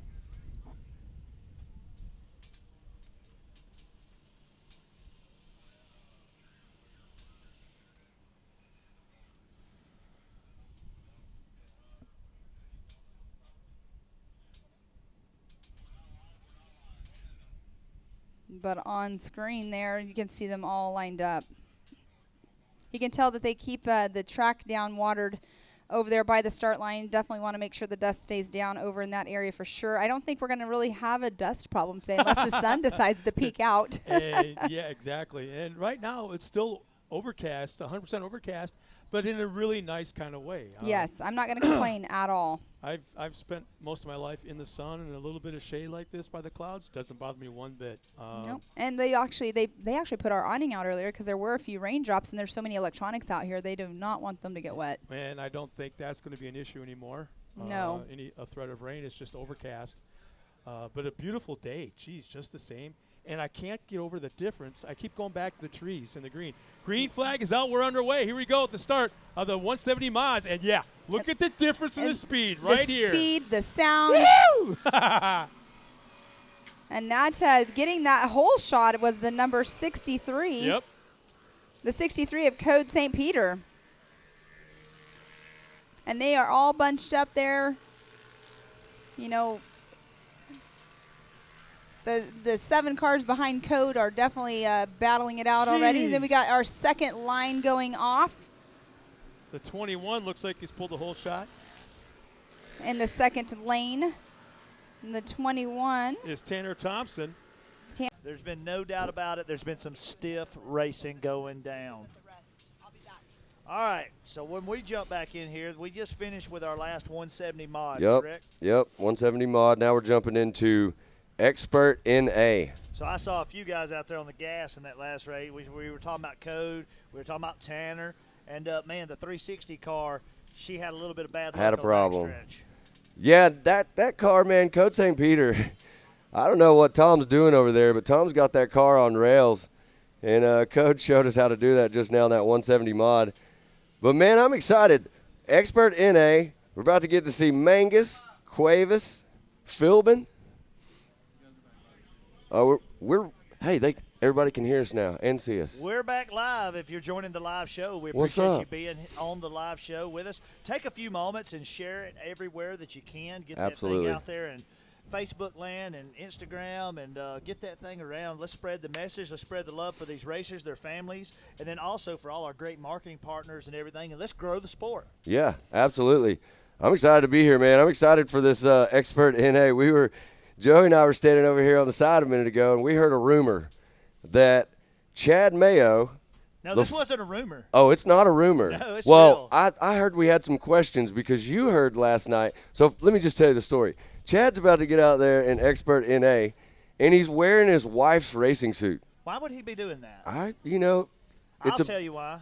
I heard there was a little bit of rumor last night that there was a bet going down that he was going to have to wear his wife's race suit and maybe even some undergarments. And she said, and what did his wife say? She said that probably is exactly what's going on over there. She said she walked up to the car, looked over, tell him good luck, and said, "Why are you wearing my race suit?"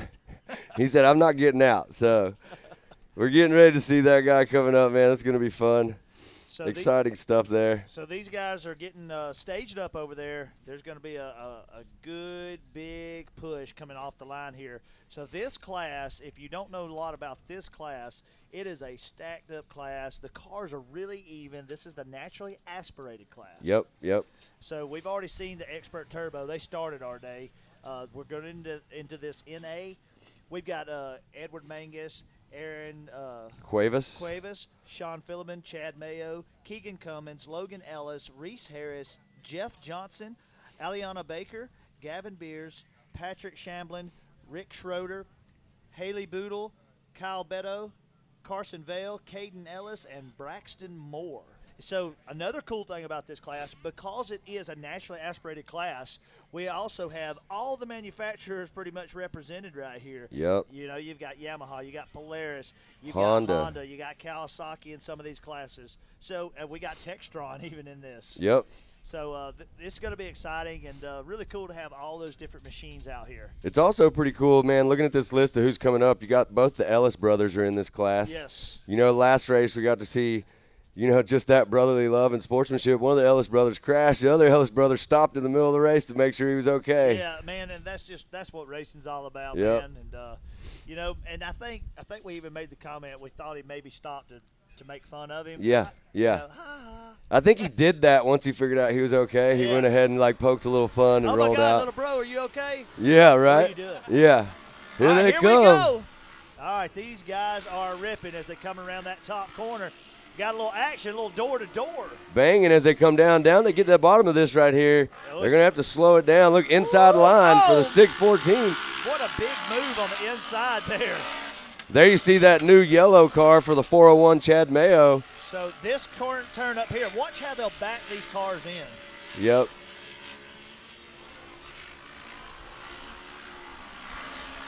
Looks like Chad Mayo's trying to make a move, get up there in the pack, running in 5th right now.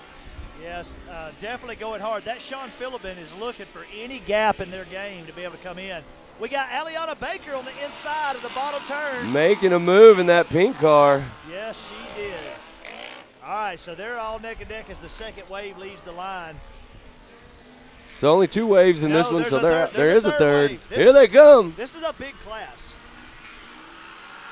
Check it out, Carson Vail in that new car. It's beautiful. Coming around. Look at those colors right there. Man, that's a beautiful car. Look at him as he comes in. He's going to go outside and sweep in. Inside. That was a good line right there. He's hitting that rut. As you can see, everybody's pushed all this dirt out. They're going to rail that rut as hard as they can coming around. Nice corner for Carson right there. Man, that car's on rails. He's carrying it. Carson's fast. You know, we watch Carson run the youth divisions. He's moving up now. Watch the tabletop as they're coming back down the backstretch. Stacked up right there. Look at how tight the racing is. Look, they're on each other as they head. Look, we're going to have a move right here, possibly for first. 614 is charging the front. Look at Mayo going flying. Look, he's going to make a move. He's going to be on the outside going in. He's got pinched off right there. 614 took the number 1 right He did. Slid right in, took that spot. But look at Chad. Chad's got the inside line. Man, I'm here to tell you, this is exciting. Man. This is just a heat race. We're just getting going. Yeah, I know. Look at that. A move all the way up to the second position. Mayo on the outside. Now he's going to have that hard line coming up to the finish. He got it. Mayo has moved into second, but look at the third place car coming in strong. That's a battle. There, he's not letting him go. He's going to battle hard. But look over here. Second wave coming up. Aliana's made some moves. She is in that third position right now in her heat, looking fast. Right. In the second wave, it looks like we got Yamaha out front, Honda in second, and Aliana chasing them down in a Polaris Razor. That's right. And, you know, one of the coolest things that I saw this week, you know, pertaining to a lot of this race series out here is there's Aliana with a big move. Making the move. We lost a car. He went off the track. Right there, yep. Spun out, lost it. But what I was saying is it's pretty cool the contingency programs from all these manufacturers that they're doing now for the racing. Side by side. Aliana capitalized on the mistake right there, and she has taken first in her heat. That was a nice line right there. She hit that outside to the inside move and went right to the front. Look at her. She's fast. Oh, getting a little wide. She almost went all the way around. Yeah. All right, look. My goodness, look at the gap at wave 3 right there. Yeah, Carson Vail, man. This kid, ever since I've been coming up here announcing, he's done nothing but show speed. He's got great lines. His driving technique is awesome. Looks like he's got some old school Troy Lee design. He loves the flames, man. Hey, I'm here to tell you, I don't know where he got those stickers, but they were worth about 50 horsepower, it looks like. That's right. Look right there. There you see, that looks like Caden Ellis in that 84, the green machine going up the top of the hill there. Yes, sir. One of my buddies he's got my Doomswell brand on the car. Oh, yeah. Pretty cool to support him out there. Chad Mayo, you see him in the yellow car still charging. He's still running that second position. So that first wave is broken up. You see Aliana just totally separating herself in her wave. Once she got open track, she showed us exactly how fast she really is. Yeah. So she fought through that crowd nicely, got through clean, and now she's out front checking out. I'll be honest with you, it looks like wave 3 may get into some Latin traffic right there as he's running down that second heat. Yeah, I think really flying. Carson's definitely going to move up there in the group. He's already starting to catch up to that second heat right now. All right, as your leader comes around, I believe that's Sean Philbin. Is that Sean correct? Philbin is that the 614? Yes, sir. Then you got the 401, Chad Mayo, and that yellow. That battle for second and third, that first one right there, they're really getting after it. Yeah, Chad's earning his money. He dove in fast on him right there. He wants that second spot. Yeah, he does. Going for a little huckabuck there, catching the knuckle on the end of that jump. I know for some of the people that are home, they look at the track and they're seeing all this. You can't appreciate how steep that downhill is. It's straight down. The elevation here is just insane. I tell people all the time, I'm like, if you haven't ever been here, and you know, I've got some buddies that are here this weekend for the first time, and I think they finally understand what I've been trying to tell them about this place. The elevation is what, in my opinion, makes this place so cool. Man, it's absolutely game changer. Yeah. You can't go anywhere and race on this type of course, this wide, with this distance, and have elevation with a track that stays just as well prepped as this track does. Absolutely. I mean, this place is amazing. Mid-America Outdoors, man. I mean, where else would you want to go? Why would you look for Anywhere else? This is a place to be. So we got a lot of new faces out here this week that's raced in other places. I've been getting great feedback. Those people saying, man, we loving the course, loving the atmosphere. You got everybody pool, you got coconuts, we got on-site restaurants, we got convenience stores, we got concerts every night. It's always just such a good time. It is, man. It's, you know, I was telling someone last night, I was like, this is that place where FOMO is real. That's right. When I'm not here, there's only been about 1 or 2 times in the past 3 years I hadn't been here. But, dude, it just kills me knowing the good times that are here and I'm not here. You start watching social media and you're like, man, we got some moves happening. Uh-oh, he went outside. He went out. Let's see. Mayo's trying to hold that inside Oh, line. 614 still holding it. 401 Mayo. And that looks like the 16. Yep, they're Aaron Cuevas right there. In that third position in Heat 1. All right, I want to take note that Aliana Baker has moved into Heat 1. She's up there. She's in the Wave 1, I mean. Yeah. She was way back. They started those gaps between them. She's already gotten to traffic. Look just a little bit behind her. There's Carson Vail, who started in Heat 3. And now he's already up almost past through Heat 2. Yeah, he is battling. Oh, what a big move. They are diving in. He may overtake Mayo. Oh, he got a little crazy there. Mayo's going to let him have that line. Man, it's not worth risking. Yeah. There's still a whole nother day, right? These guys know you got to get through your heats. You want to get a good spot for tomorrow. But look. Mayo just knocked some parts off of his car on the big sidewinder turn. Oh, bicycle. Man, it's exciting this morning, man. It's already getting good. We knew this class. We know this class. Yep. The expert guys go hard. Yep. They're on that bubble, right? Like the next move for them is to go pro. They're probably and when you're there. They're probably there. Yeah, they wanted to. Times, you know, we look at these times between expert and pro, and a lot of these guys will be really close. 1 to 2 seconds. Yeah, for sure.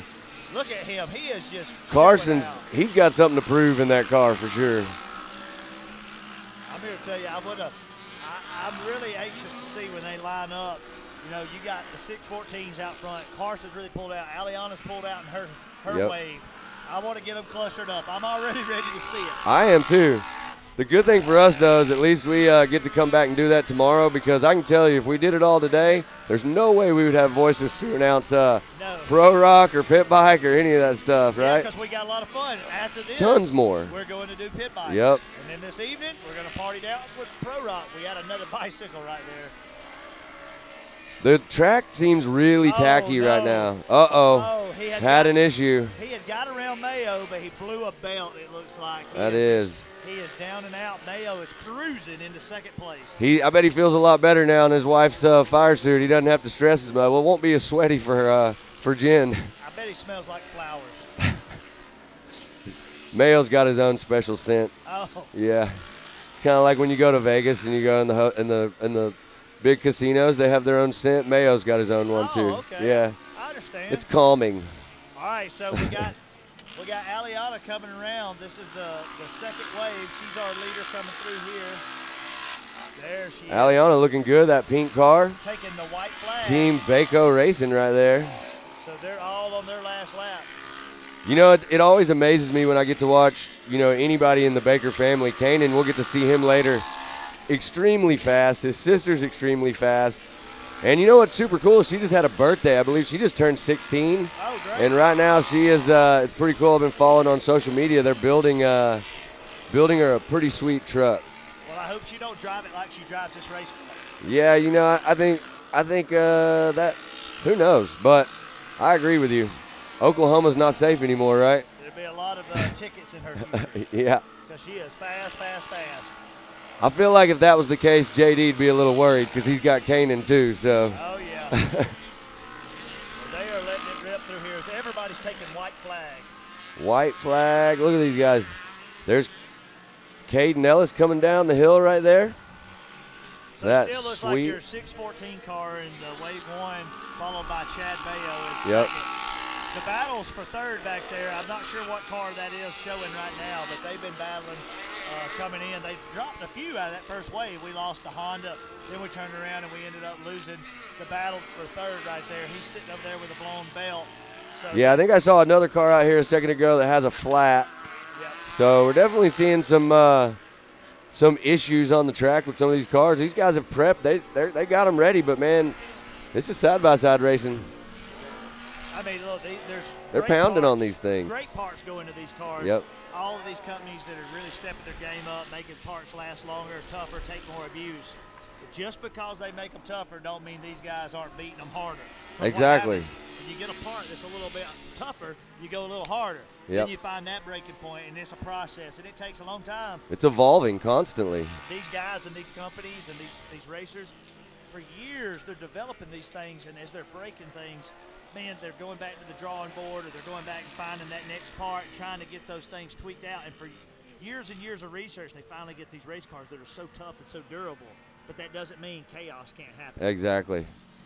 And you know what? A lot of those brands, if you look around this part, you're going to see a lot of those brands that support this program. And we have, literally the best brands out here as our sponsors for this side-by-side championship series. Oklahoma Ford Dealers, Evolution Power Sports, Fuel Works, Gates G-Force Belts, High Lifter, HMF, Maxxis Tires, Moto Race Tire, MRT, Nitto Tire, Polaris, Raceline Wheels, Rigid Industries, Rugged Race Radios, Super ATV, the Off-Road Syndicate, Texas Motor Works, Ultimax Belts, and 360 Wraps.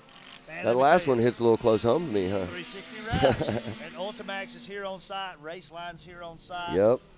We have 5-Star Tuning hanging out in the house. He's doing some tuning on site. High Lifter, Maxxis. High Lifter's here. Maxxis is here. Moto Race Tire will be here tomorrow. I mean, we got guys all over the place, and these guys are coming out, support these racers at the racer level, supporting the park, supporting the series, and supporting the sport. They are, big time. I mean, we wouldn't be here and be able to do the thing we do. I think a lot of these racers say the same thing. They wouldn't be able to come out and compete every weekend like they do without the support they get from these brands. So if you're listening to what we're saying, go give these brands a follow. Support those brands because they support us and they help get this series bigger and bigger all the time. Yes, sir. We just wrapped up. That was the Expert NA. If you're just tuning in, take a few minutes, share it on Facebook, share it everywhere, get the links out there, invite somebody to come watch it. If your friends and family out there, make sure that you're getting the message out for these racers. We're excited to be out here today. We're on site at Mid-America in the production house. This We're is here. different for We us. made it, right? Yeah, man. Look, Mom, I made it. We stepped up. What's up? But they let us come in here and have some fun. Pam and Scott did an excellent job this morning. We kind of splitting this thing up today. We're excited to be bringing you the back half of the day. We just finished Expert NA, so we're going to be going into Amateur NA, and then we're going to start moving into some pro classes, vet classes, Youth 1K still to come. Yep, that's going to be a good one. Also, we have our women's classes. Yep, the ladies, they're going to get out here and battle out. You can't discount the ladies' speed. They are fast. Yeah, and Chad Mayo, we're going to actually let him enter the women's class if he'll continue to wear his wife's clothing. I mean, he's already got it on. Like, why not? Yeah, I mean, I don't think there's any reason to say that that's not okay. Yeah, I mean, I feel like we should definitely make sure of that. But all right, so we're about to move to the starting line where we're lining up our amateur NA class. You want to call out who's going to be in that? absolutely, man. We've got Tyler Hill, Dakota Medlin, Ashley Rowden, Randy Boyder, Darren Green, Josey Watkins, Blake Helms, Ryder Van Beekum, Bree Seek, Waylon Wharton, John Schultz, Nick Slinkard, Tyler Chambers, and Luke Saylor. Hey, man, I'm here to tell you, this is another class. Don't let amateur fool you. No. These guys, some of these guys we may even be calling a little bit sandbagger. Right? Yep. They're fast. They're Yep. real fast. There's not a big difference when you start really talking about this level of the game with these cars between what an amateur and an expert is. Maybe just a few race difference, or Yep. maybe just they've been racing at something different. We saw that. Scotty Champion, for example. He raced motocross his whole life. He can jump in there and he can, because he has a race mentality. Yep. He knows can race lines. At a high level. He knows how to pick a line, hold a line, Yep. how to keep a vehicle together through a race. So some of these guys may be trying it out, and you may see them progress really quick. Say, hey, I'm going to move out of amateur into expert, or maybe even all the way to pro. Yep. But Yep. you got to start somewhere. They do, and this is, what better place to come to than Mid-America Outdoors to get started. I mean, You guys are getting to see it right here. I mean, all these guys are lined up on the gate, and we got looks like 2 waves of these guys going. But this, I mean, whether you're a new racer or a seasoned racer, I don't think there's a better place in the country that you can come to and have the amenities, have the support, have, a track this nice, and just have all the stuff to do. Yeah, I mean, there's people. The coolest thing about this sometimes when we're looking at these lists of all the racers, the lineups, is look at the states. Look how far people come from to be here. Look, we were in the drivers' meeting last night. We were playing around with everybody. Alaska, people here from Alaska. We've been here before, and people be here from Germany and Japan and Ireland. A guy moved here from Australia to race last season just to have some fun. Took 6 months off work to come race with his family at Mid-America. Yep. We're pulling people from all over the place, and I'm here to tell you, the growth is just amazing, and we've still got a long ways to go. We do. There's no end in sight. Yeah, if you're tuned in with us today, we're doing heats today. Tomorrow we're going to do mains. Still a lot of stuff going on out here today, so we're running through the order today. And then after this, we get to do pit bikes. Yeah. And then coming up later, we got some pro rock stuff. It's just a day. So this afternoon we're going to do hill climbs with the hill rock climbs. bouncers. We're going to be playing around and having some fun with that. And then tomorrow we'll run through the mains, and we'll do pit bikes. Again tomorrow? No, pit bike's just today. Barbie Jeep. I mean, it's even better, right? So if you've never watched our version of Barbie Jeep downhill racing, you need to tune in tomorrow. It's got a little jump at the bottom to a pond. It's pretty good. A little bit of water. Yeah, we're slip and slide action. Gonna make it. Is there any water over there? I don't see any. Well, we'll get it set up after they do the mains tomorrow. We'll move in and put everything up. So we've got all of our setup crews, and Gus and his team and the track people here, as well as all of our people with our EMTs, our fire rescue, recovery staff, just do an amazing job. We just want to take a minute and say thank you to everybody who makes this happen. When I tell you this is a team effort, this is an army of people. It's a great big team. Speaking of army, it's Memorial Day weekend. It is. Memorial Day weekend, we're out here. We're happy to be bringing you this show, and we just want to have a constant reminder as what this weekend means to all of us, that we're able to observe these freedoms and live in this place at this moment in time because people who went out and fought and gave their all. You're absolutely right. And we really appreciate those guys, people that are in service now, past service members, and, of course, the fallen. We got some excellent past service members that are out here. So if you guys see them, if you're out here at the park and rolling around, you see one of those guys here, shake their hand, tell them thank you for their service. All right. We're getting ready to go, aren't we? I'm hearing it coming off the line. Some amateur NA. Here we go. All right. This is always first where a lot wave. of action happens right here. You can see it. Heading up the hill right there. This is that start of the elevation. They're going to go up that hill, make that left, and come down fast. So it's really tricky sometimes because the outside line is actually the better line, so you can hook that corner and stay in the throttle. Right, yeah. I was talking to a couple of racers yesterday, and they were saying the corner was a little deceiving because you can actually carry a lot more speed than they thought they could. A lot of these guys were new guys, first time here at Mid-America, so they're still figuring out and dialing in the park. But, yeah, absolutely. If you can rail that outside coming off the top of the hill and then hit the outside in at the bottom, you're going to have a pretty fast section right there. Well, the craziest thing about the whole thing is you got that first turn, but directly after it, you drop down that hill. You got to be set up. If you're not set up, you're going to get past it. We just watched it happen right there. Yeah. Looks like might have a car having a little issue there in the back. I think that's Tyler Chambers. Yeah, he's out to the outside line. You can see the shots right there as the cameras, they're coming straight at you right there. You're about to see the second wave start coming down that back line. Sliding through the corner. Check out that drone shot, Joey. These guys are amazing. Doing a fabulous job, the in-house team here with the camera footage. It's absolutely changes the game of what we're able to bring you at home. Just take this link, share it, and y'all get this message out. This is some awesome racing, and these guys deserve to have everybody watch them. That's a battle right there. This is a big tabletop coming up. Yeah. Big jump. What we normally see right there, sometimes you'll see that section where someone will check up like just a little bit, and that allows whoever's going to actually send that tabletop will gain a little bit of traction on them. But here they come over the little creek. The tabletops are tricky, but this jump, you can go too hard, so you oh, gotta get yeah. this one just right. It's a floater. getting in the gas. Look at that inside line. Oh, what a pass. Trying to make the move. Not enough to muscle That's him out. Darren Green and Blake Helms. He's going back on the inside. This is a good little battle we're watching right They're now. duking it out right there. And I'm telling you, when they go through that section, that section right there by the starting line, they're going through all that water. Whoever's in that second spot's getting a face full right there. But he's not lifting at all. Still battling. Look, third place driver trying to sneak into the game. That's Josey Watkins. Yeah, just take a minute and to just appreciate the Look at that. conditions of how good this track is holding up. They've got a good battle. So that right there that we're watching, that is our out front, our first wave. Our second wave's coming around. We've got a good little battle going over here. We got a Polaris out front, I believe. A couple of Yamahas chasing them down.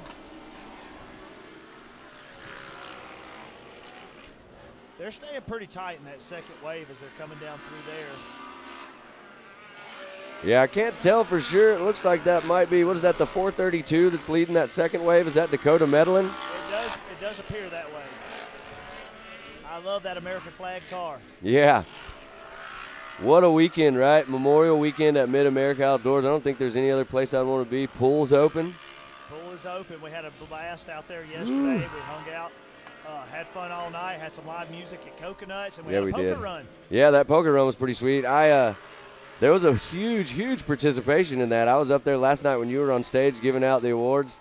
Everybody was up there showing me their hand, trying to see who I think would win. I was like, man, I don't know. But that was cool, man. There's always something to do out here. Of course, right now, whoa, big Flatlander. Man, he overshot that, but, hey, it worked out. Hey, you just got to hold that skinny pedal to the floor. I don't know how many of those Flatlanders a car can take, but I wouldn't risk it. I'd definitely make some adjustments and try to get on the downside of that. Tripp can tell you a little bit about Flatlanding a tabletop. Tripp's he's our resident pro. I don't know what he's a pro of, but we'll just leave that open. Yeah, open for interpretation. Look at that. Look at that shot right there. So the water here, just so you at home know, we've been talking about it at the driver's meeting, 30 inches of rain in the past 10 days. Right here. It's been a lot, man. The most amazing thing about this place, though, is how well it can take water. We can have these days where it could rain 3 or 4 days before we get up here for a race. And then we end up halfway through the race order and we're throwing water. But as you can see, the track's still pretty tacky. You can see how dark it is in sections. So looking like a really good race surface right now. These guys are getting some solid heats in today. Looks great. I want you to take notice. The number 64 has tracked that 431 down. So that number 64 American flag car, he's coming in pretty hot. That's Ryder Van Beekum. Yep. Looking good. Memorial weekend, got the American flag, and he's going to the front. They showed up with a whole trailer full of American flag race cars. Really? Yes, sir. They know how to do it. Right now, amateur NA out there on the track. Blake Helms, Darren Green, Josey Watkins. That's our 1, 2, and 3 right now? 1, 2, and 3. Today, since we're running these things in waves, kind of having a hard time telling who's in which wave, but we know that those 3 are in the front of wave 1. So yeah. So as this thing finishes out, of course, there'll be scores available and everybody will get seated. This race seats them in their gate picks when they start their main. It does. It actually does, but it's actually a little different. They do it on your overall time. So you could technically get first, second, third, something like that, but someone else have a faster overall time than you, and that'll change your seed. That's correct. So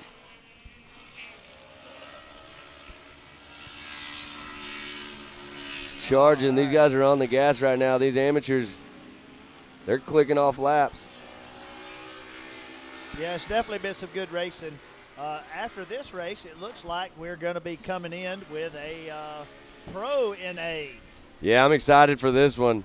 That's where we're going to get to see Kanan Baker and Kyler Holcomb's in this. Colin Truitt. Yeah, Colin Truitt's in this. Robert Van Beekum. We're watching Ryder Van Beekum out there right now. Robert's going to be coming up in that next race. And, there's a bunch of really – Ray Barnes. I mean, this is a stacked class. Yeah, you got several several top racers right there to keep your eyes on, but every one of them, you can't count any of them out. No, I'm excited to see this one. It's going to be a good one. We got to watch Colin and Kanan Baker do battle before. Both of those guys are extremely fast, so we're going to get to see them next. There's a lot of racing left to do today. Oh, yeah. A lot of really good racing. You know what I'm most excited for? I mean, it's no surprise. Pro Turbo. Pro Turbo coming up. We're going to end the day on a high note for sure. Look how many's in that class. We've got 21. Yeah. That's 3 stacked waves of 7. I'm telling you guys, if you're at home watching right now, you don't understand how exciting it is. Today you're going to get to see these guys starting these waves. But Joe slide around right there. All the way around. Well, he stopped it 3/4 of the way backed up. He saved a little bit of time there. But, Joey, tell me if I'm wrong. Today is awesome. We're going to get to see some fast racing in pro and all these classes because they're all fast. But tomorrow, when you start stacking 20 drivers up and you turn them all loose at one time on the gate in these mains, Some might even call it scary. Yeah, well, you know, some might even say that Billy Champion is a ringleader in a circus. Hey, man, it gets a little wild and western out there. It definitely gets some western in it. But I'm excited for that. I'm excited for all the racing coming up right now. Amateur NA charging up the hill. Look at that battle still continuing on. Right now, we're catching white flags out there. White flag is out. Live feed catching all the shots right there. They're on the far side of the track where the tabletop is. Here comes that driver. Let's see if he's going to hit this thing. There it is.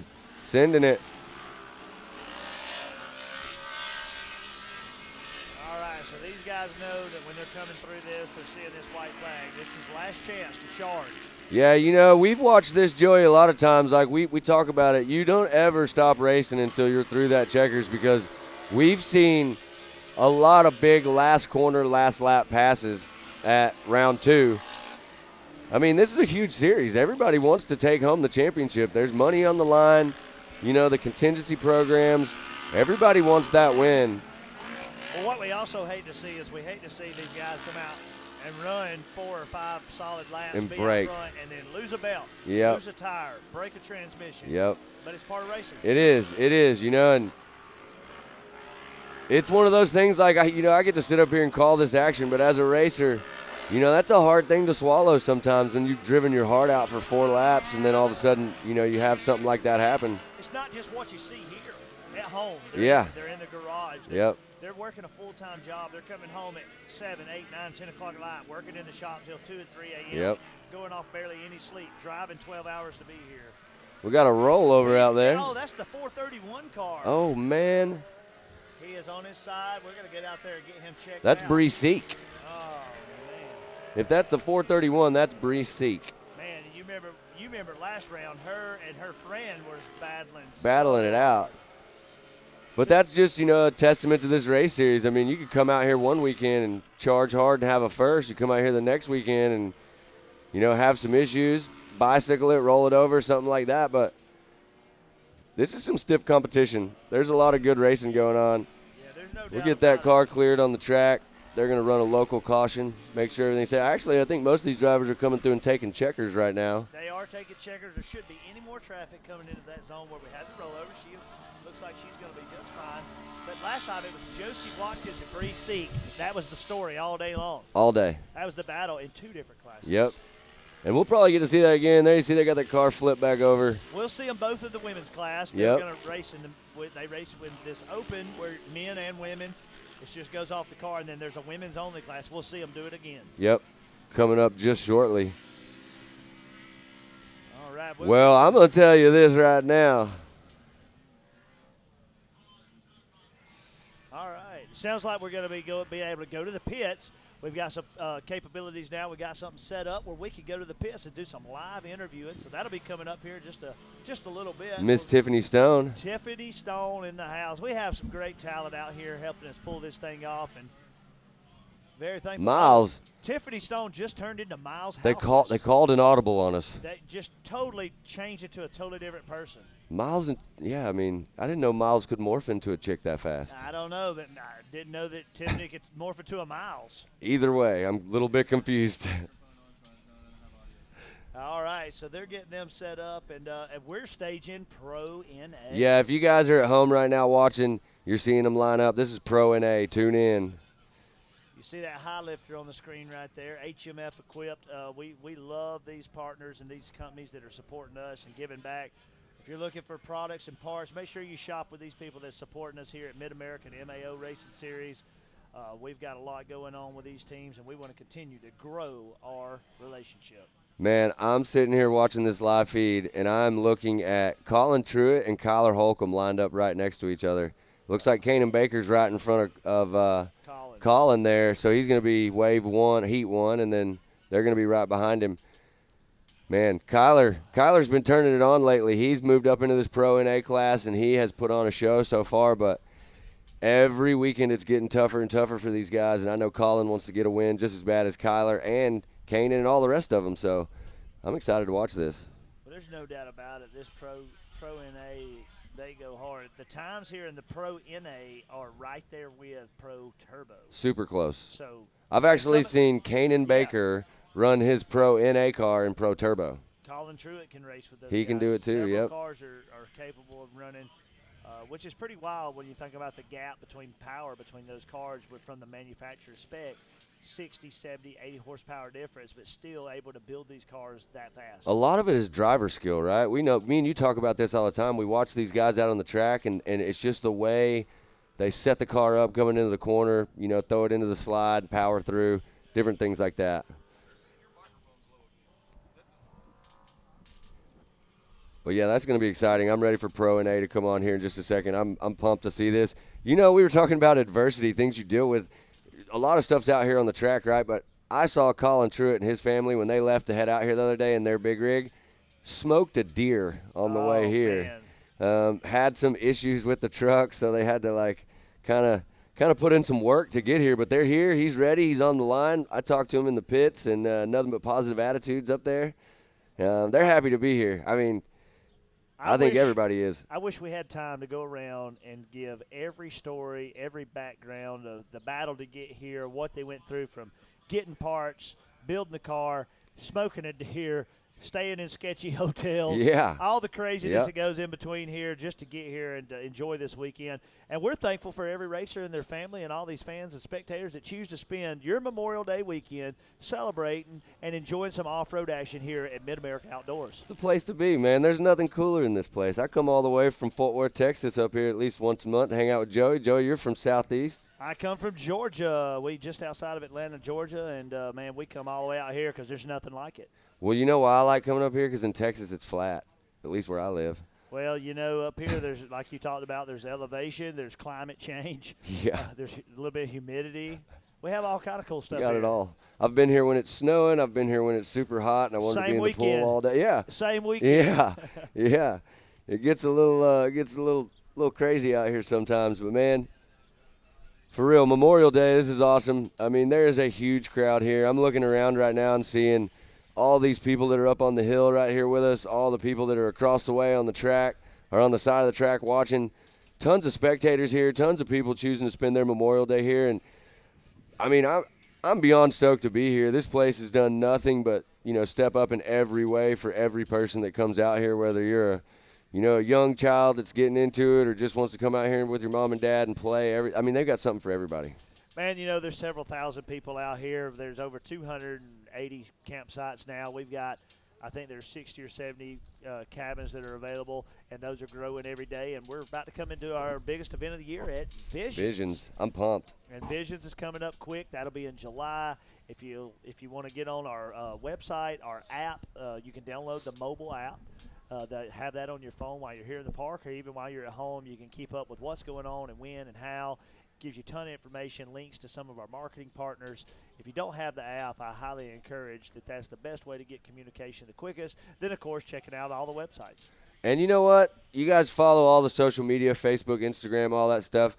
And another thing, while you're out here today and you're roaming around the park doing all the cool stuff there is to do here, if you Instagram something, you put something on Facebook, tag us. We want to see it. Like, we want to see y'all's experience through your eyes. We want to use hashtag MAO. Yep. That's our official hashtag of Mid-America Outdoors, Mid-America Racing for the short course series. Let's do the MAO. All right, we're going to skip the interview. We're ready to come off the line with Pro NA. Yeah, buddy. Pro NA, Kanan Baker, Colin Truitt, Jeb Boodle, Kyler Holcomb, Jacob Geisendorf, Sean Hess, Tyler Rimmereed, Ray Barnes, Eddie Ensign, Michael Dunnigan, Robert Van Beekum, and Brock Lawson. I'm here to tell you I'm excited to see Ooh, this here they mix. come. All Headed right. that way. It looks like Kanan Baker. Kanan Baker. That white car, he got the inside line going up the hill. He held it. He did. He's going to be out front coming down the hill. All right, so this is wave 1, so be ready to see what happens with wave 2. 41, that's Jeb Boodle in the second position right there. It looks like. Here we go with wave 2 about to come off the line. As you're watching them on the screen. Kanan Baker going up the hill. He's on the gas, but I'm telling you, Jeb's not letting him go. Look at Colin Truitt. No, he's out-muscled. He has been out-muscled. Is that? That's Kyler Holcomb. I told you, he's been putting on a show lately. Oh, the Kenny Bobby Racing Team, number 99. He's a local to where I live, and he puts in work, man. This guy's always working on this car, making sure he's ready. Great but him job. and Colin are about to duke it out. Oh, yeah. Look, Colin side by side with him going back up the hill there. I'm trying to tell, but it looks like that may be Ray Barnes in the 3-hole right there. Yeah, that's what it looks like to me. And then who do we got? All right, as you see on the screen right now, we got Kanan Baker coming around the back side of the track back there.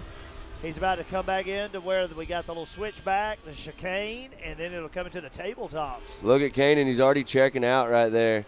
And that little section you see right there, that's kind of a split line section that they were going through too, but Kanan is literally flying.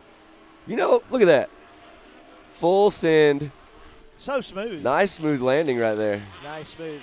All right, on the screen right now, they're showing the tabletop. There Look you at see that jump. Ultimax. So you're going to see tabletop. some of these guys are choosing to check up a little bit, get the car on the ground, get back in the gas. Some of these guys will float that thing, land it real nice. Everybody's a little different. They are. Everybody's got a different strategy. There you see Kanan our just Wave went 1 through. leaders right there out front. Kanan way out in front. Jeb Boodle still charging. All right, so I'm excited to see this second wave. You know, you had your friend coming off the line, but Colin Truitt was right on him. Yeah, absolutely. And look at that. I'm telling you right now, Kanan Baker has got one good-looking race car. I see tear-offs coming out of there. Yeah. That battle for second and third is tightening up right there. Oh, look at the battle in the second wave. Maybe we can get a camera shot on that real quick. That second wave, first and second, side by side coming through the start-finish. As you That's see, a good one right Colin there. Truitt, That's Colin and Kyler. he is going to try to dive inside right here. Kyler's going to try to hit that same line. Oh, he held it. And he does. Yeah. That is The definitely. 7-17, that's Ray Barnes in that third spot. And he's right on him. Yeah, Ray's not trying to let him get too far away. Definitely not holding on to him. Colin headed up the hill on the outside, trying to dive inside. Is he going to make the move? Oh. Big try right there. Oh, as we just had a little switch back there for fourth and fifth in Yeah. that wave. I'm telling you, this is an exciting race out front. Probably the best race on the track right now. Look at that shot. You got one wave coming at us and one wave running from us. Yeah, you can see Kanan Baker there absolutely flying. All right, as they're coming back down that backstretch, Kanan has checked out. Totally checked out.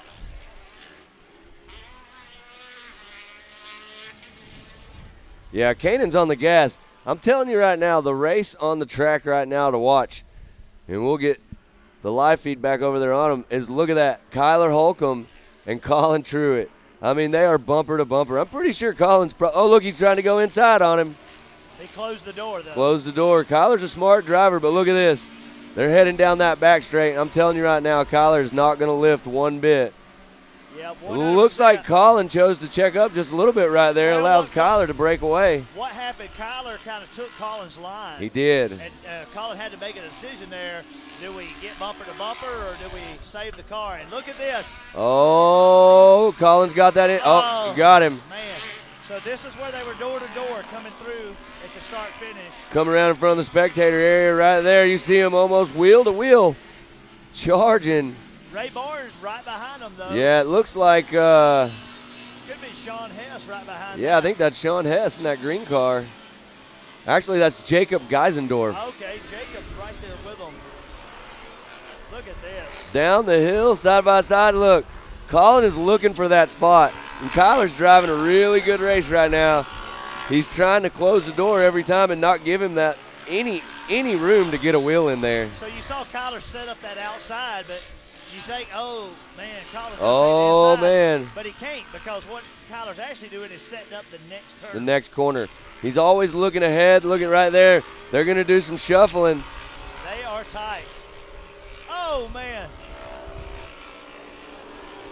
You know what? This is a great opportunity for Ray Barnes. When you get these two guys in the front that are battling like this, Ray's got a little bit of separation by himself in third. He's going to be able to turn in some good laps and try to catch up to those guys. Yeah. They are bumper to bumper. That is amazing. Look at this racing right here. 100%. This is the hot race right now on race course. Pro NA. These are the fastest guys in NA cars right now. There's your split track. Let's see if they take the same line or if Colin tries to make a move. Side by side, setting those cars up. It looks like Colin trying to go inside. Not going to be able to get it done. Oh, there he goes. Does he make a mistake right there? Kyler's still out front. He held it. I'm really starting to think that outside line right there is almost a faster line. Like they're carrying more speed by kind of jumping over that hump and then just hitting the ground fully pinned. Did you see what Colin did there on that tabletop? He went like he was going to go inside and then went back to the outside. Yep. Because he saw Kyler. He's trying to get that Ricky Bobby slingshot action. Big wreck. That was like Colin Truitt right there. Man, I hate to see that. They're going to get over there to him. He's going to be just fine. Medical teams are on site already. Yeah. They're going super fast to make sure there's tons Colin of is all gear good. In each one of these cars, and everybody's wearing their Hans and helmet and fire suit. Everybody's staying safe. Every car on the track has to go through tech inspection. So most of these guys, they got the best of the best equipment, harnesses, everything. We also have the best of the best when it comes to medical team and track staff out here. So look at Ray Barnes. He made it through unscathed in that. That should mean Ray has. Ray's out front. Yeah, let's look at this thing right here and see. Yeah, so Ray is out there, the 717. So it looks like we may have lost both Kyler and. No, Kyler's out there. Kyler's coming down the hill right now. All He's right. just having to catch up. So maybe he just got together with him. Yeah, so we didn't see that completely. But Colin is over here on the side, and that means Colin's probably not going to make it back out on race course. But that let exactly what you said happen. Ray Barnes moving in during that action. That's exactly how it works. But I'm telling you right now, Kyler's on the gas. He wants to get back up there.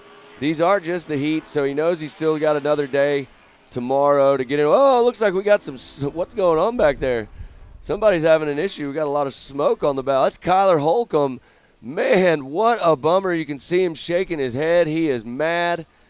I know he is frustrated. Him and his team, Kenny Bobby Racing, they work super hard on that car. Look at his kicker on the side. The fenders broke off. The kicker's flared out. I guarantee you that whatever happened with this car is probably a byproduct of what happened just a few corners before with Colin Truitt. Here's the great news about Colin Truitt. I'm looking down here on the track. He's pulled away. That means that's a great sign that Colin is good to go. Teams did a great job putting the track under caution. As you see the second wave coming into that caution area, Ray Barnes is up front, followed by Jacob. Jacob Geisendorf got that green Honda moving. Those guys, perfect example, man. You know, you race it till the checkers because you never know when you're going to capitalize on something. Obviously, none of these guys want to see anybody go out for a mechanical failure, a wreck, or anything. But speaking of checkers, this is white flag, so the more lap. The next one coming through here will be at checkers. Man, these guys are absolutely flying. Kanan Baker still out front. Jeb Boodle, Tyler Rimmereed. They're and all then it out looks there. like we bump it down. We got Ray Barnes, Sean Hess, and Michael Dunnigan. And Jacob. Oh, Jacob, yeah. Jacob's making moves. All right, look at Kanan Baker. Look at Kanan the gap. Baker, fastest lap he's turned out here. He's on rails, but he did a 2:04. Yeah, we're sending him out there right now to follow Kanan as he comes around on this final lap of his heat. You just saw him shoot off the screen there. There's a pretty good battle right there for second, third, fourth in that wave. Still tight. You know, I'm excited. This is Pro NA. We'll just throw this out there real fast. Yesterday, the Pro Turbo guys, I think Cash LaCroix killed it. He got the fastest practice lap, which I know you don't win practice. But he 157 yesterday in practice? Yeah, I think he had a 157 and some change, which is prior to our last race would have been one of the fastest laps ever turned on this course. Absolutely. All right, look right here is we got Kanan coming in to catch a checker. There it is. Flags waving, headed up the hill. Kanan Baker. They're Team still battling Petco. over there, Jacob and Ray. Yeah, Ray's like, oh! We're not done. Look at all that dirt flying. Jacob got a little sideways out there. Look out, here he comes. He's going to try to slide it in. He's not trying to give up. There you see the shot. You're going to see both these guys, Ray Barnes and Jacob Geisendorf, coming over that race line tabletop right there. Super close. Let's see if he's going to try to go the inside on him. And nope, shut the door. It looks like Ray Barnes is going to hit that checkers. Jacob Geisendorf right behind him. What a race. Yeah, great race by those guys, being patient as they were able to come back through there, got through that traffic, that little bit of that incident that got tied up between Colin Truitt and Kyler. And, man, just really holding his own. He was right there with them. Yeah, he was flying. Looks like Colin's car's moving. That's good. Yeah, he's limping off there. Look like he just got some radius rods. Nice. Well, I know they'll get in the pits and get that thing fixed. All right, so let's talk about what we got coming up now. Ooh, we got that Vet 40 Plus Turbo and Vet 40 Plus NA. Man, that means these guys right here, they can just run whatever they want in this class. We got turbo and naturally aspirated in this heat.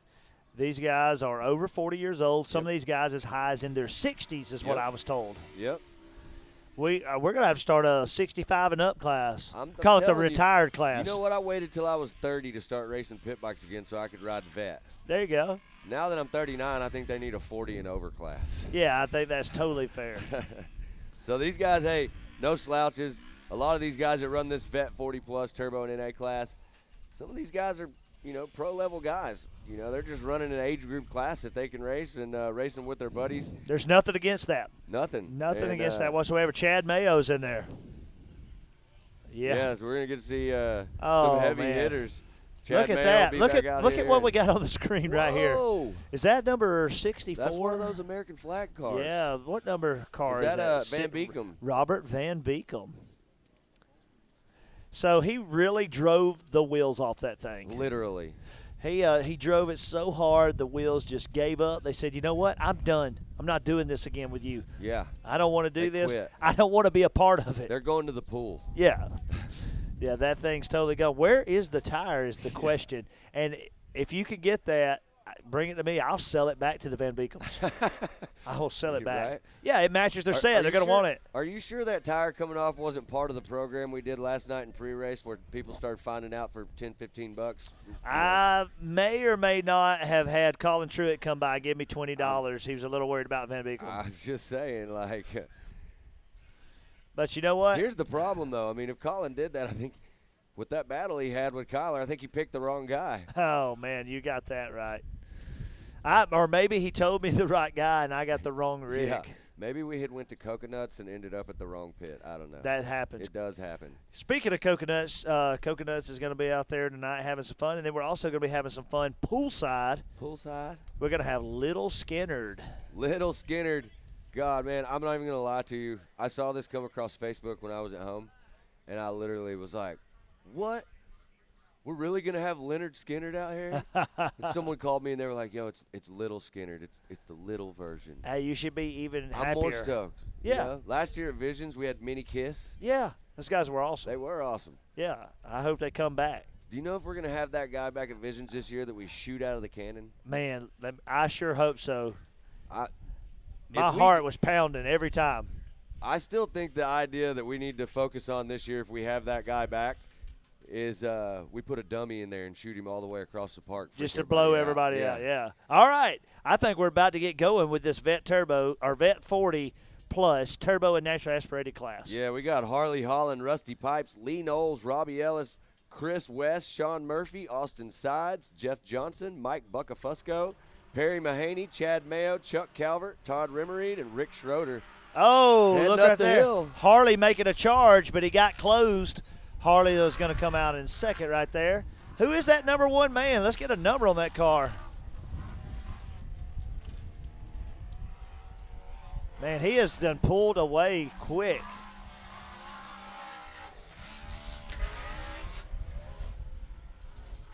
These guys are battling it out right here. You know, I want to mention something, too. Second wave's going to be coming here in just a second. Oh, making the move right there. New car for him, but in the 4th position right there. That's Caden Ellis's car. That's Robbie Ellis driving that car yesterday in practice. We saw Robbie's car. The turbo caught on fire. Remember that? Oh, yeah, that's ran right. over there. Yeah. So he's driving his one of the family's cars. They're all pitching in, help each other out. But here they go. Up the hill. There you see. Second That's wave. Be your NA guys right there. Oh, we got our leader of the turbo class.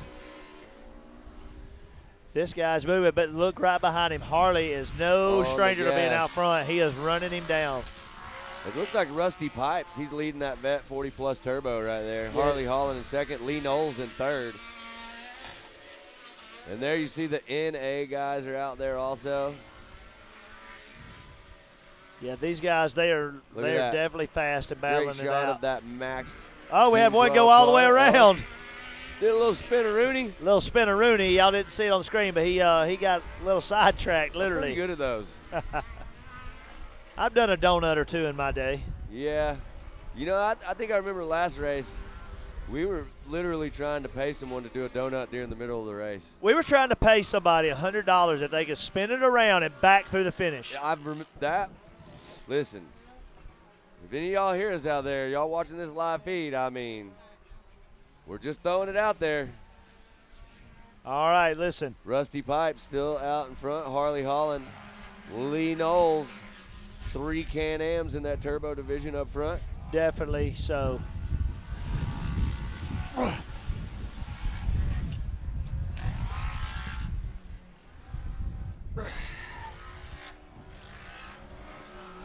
Big racing on the track.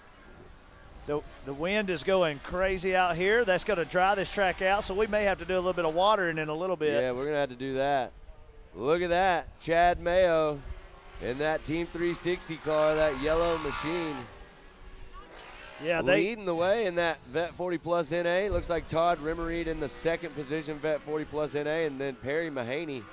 So if you're noticing some of these names, we've already called them in their respective classes that they race in outside of this Vet 40. Yep. They get to just double down, which means more fun. Yeah, more lap times too, right? You know, some of these guys will jump in and race this Vet 40 Plus track just so that they can get some extra lap time out here. And they 100%, you know, the more time you get to spend on this track, you get more and more dialed. You can make adjustments to your car.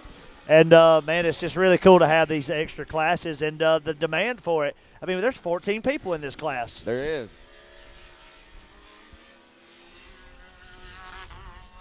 Joey, sun's out. Sun's out, guns out. That's right.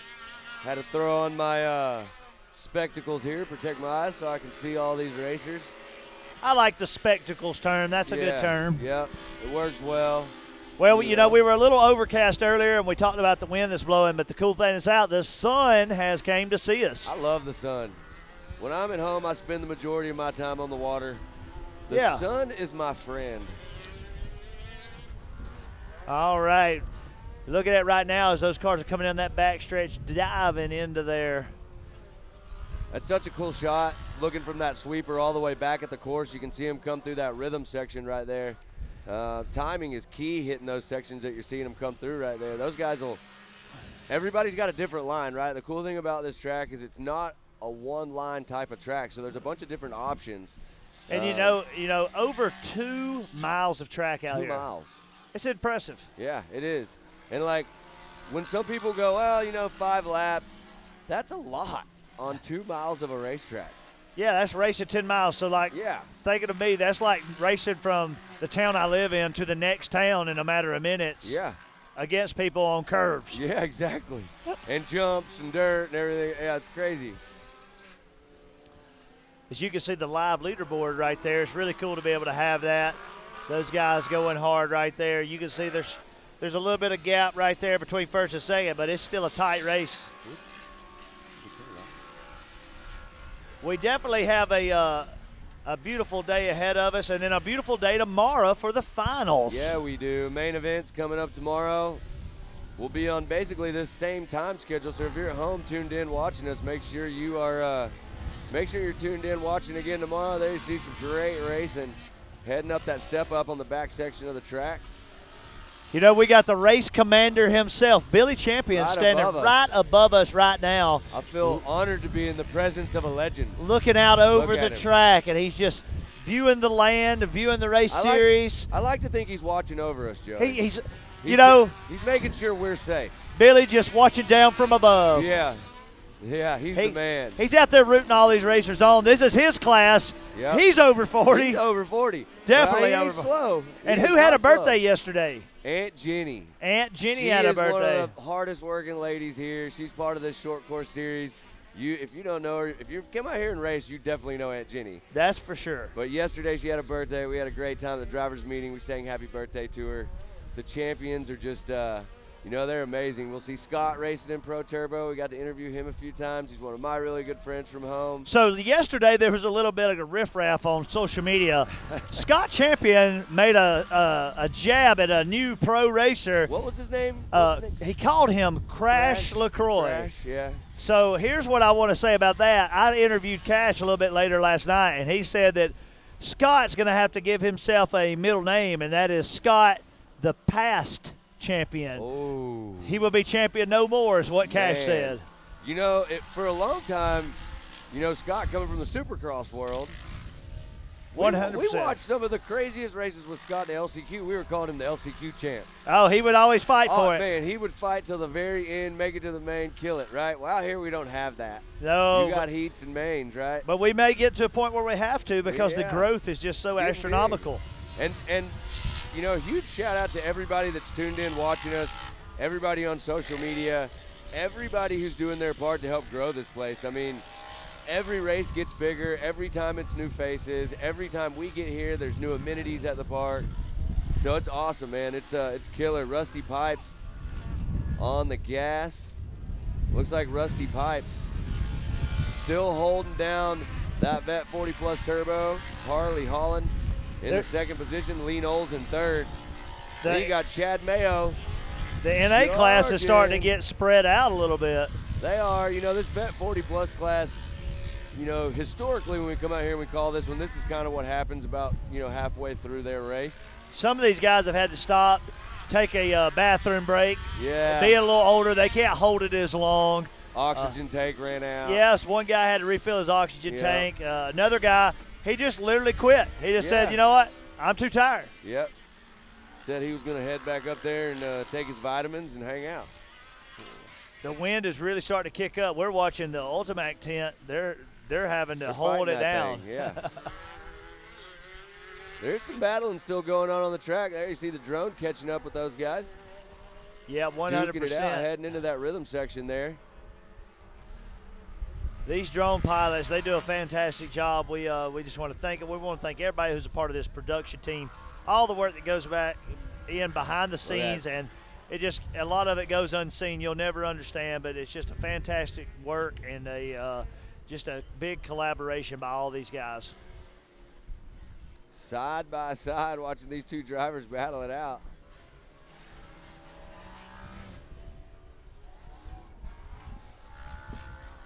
Trying to see where my buddy Chris West is out here in this class. See if he's still out there. Well, I don't think he is because everybody else, he's a lap down right now, so I'm thinking he might have had a problem out there. He was battling some Is that him overheat. right there coming back into the infield? No, he's in a Polaris Razor, but Oh, he was okay. battling some overheating issues yesterday. Look at that. That is one heck of a shot. That FPV cam charging with these drivers. Check Look, it out. there's Chris West right there. Did it overheat again? So I just got information from Chris West. He had made a decision to run some smaller tires to try to put less strain on the drivetrain. Unfortunately, with doing that smaller tires, with the spring set up, it was allowing the car when he jumped to bottom out. He's going to go back to the drawing board and have to make some changes. He's got to put the 32s back on. Put the 32s on. Let it eat. Yep. So that just goes to show you there's so many different ways to approach this. Yep. You And could, man, I want to make note of something real fast. Look at Chad MAO. He's already lapped all the way up into that turbo class. So that goes to show you, in a car, making moves, drivers running some fast times. Let's see right now. I mean, let's look at this. Rusty Pipes leading vet turbo. He runs a 206.9. Chad MAO, fastest lap is a 206.3. yeah, it's in crazy. an NA car. Yeah, it's crazy. Big horsepower difference, but, you know, drivers, man, and, you know, who's to say Rusty's out in front. He may be trying to save the car a little bit. He's got mains tomorrow, but I can tell you right now, watching that Team 360 yellow car with Chad MAO, he's not holding back anything. Well, Chad's got something to prove because he's wearing women's clothing. Yeah, I was just thinking that might be a little uncomfortable. Maybe he's trying to go fast so he can get back changed. Yeah, if you win, it don't matter what you're wearing. Yeah. So that's what he's trying to do. Right. But he is on his way to winning that Vet 40 Plus NA. Exciting class. Coming up next, right after we finish this Vet 40 Plus Turbo and NA, we're excited. We got Youth 1K. We got 10 contestants in that. Man, and there's some fast ones. We saw Carson Vail out here earlier. RJ Tremblay, one of the coolest kids running around here. The Smileys, Lennox and Lincoln Smiley. Rowdy Speaks. Man, Jocelyn Ware, Jace Leach. It's going to be a fun one. I'm excited for that. And it looks like it carries on over. It looks like we got a lot. Ty Lukemeyer. Daniel Kelly, Austin Vanover. No, I think. Oh, I moved over wrong. Yeah, one, yeah, we one. got Ty Lukemeyer. Ryder Van Beekem, and Carter Caraway coming up. So I will tell you something about the Van Beekums. They really tricked me the last time I was here. All their cars look so similar, and they're all called 64. Yeah. I thought they were sharing this car between five different Everybody guys. running the same thing. Yeah. Like, man, that car's putting in work. And then today it made a little more sense when they rolled in 5 race cars deep, all looking the same, wrapped up, looking great. As we just closing out the last cars on course on that vet class. All these guys will have to go take some ibuprofen, probably lay down, take a nap for the day. That's our vet class. Gonna need some fiber and Metamucil. Yep, rounding out the last few right here. All right. Hey, come through.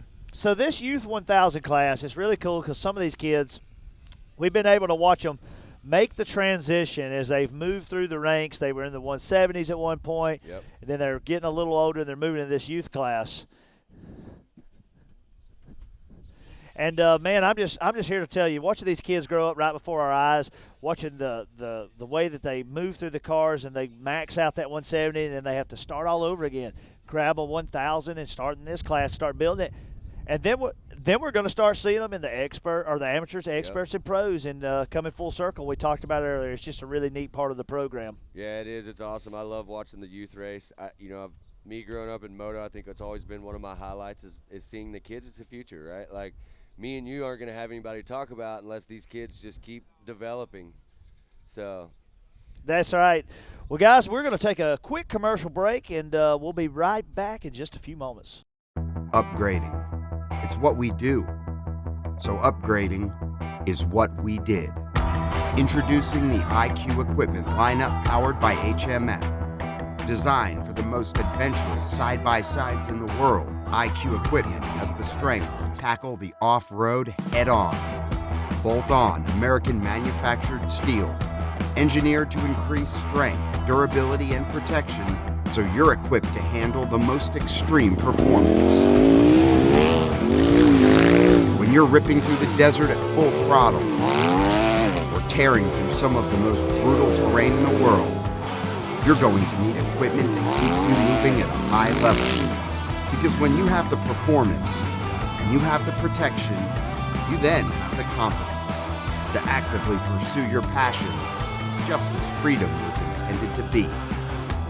HMF, equipped to perform.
No matter what, it's never an easy event, and it never will be, and that's what makes King of the Hammers King of the Hammers.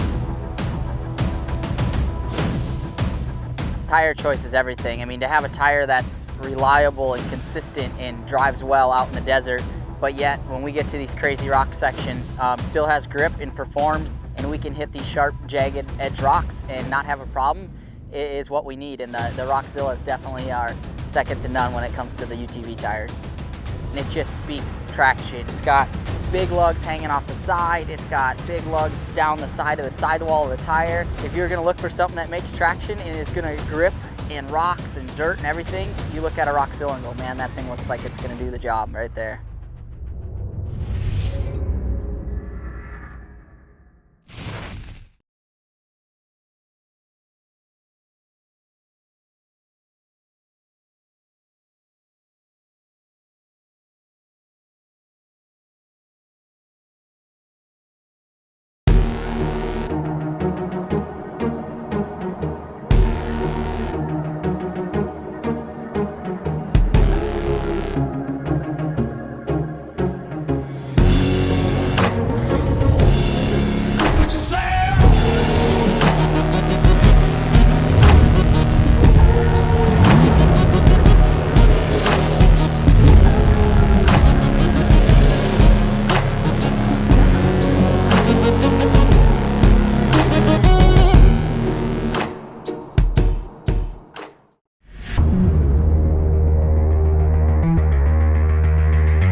We just couldn't get longer life out of our belts.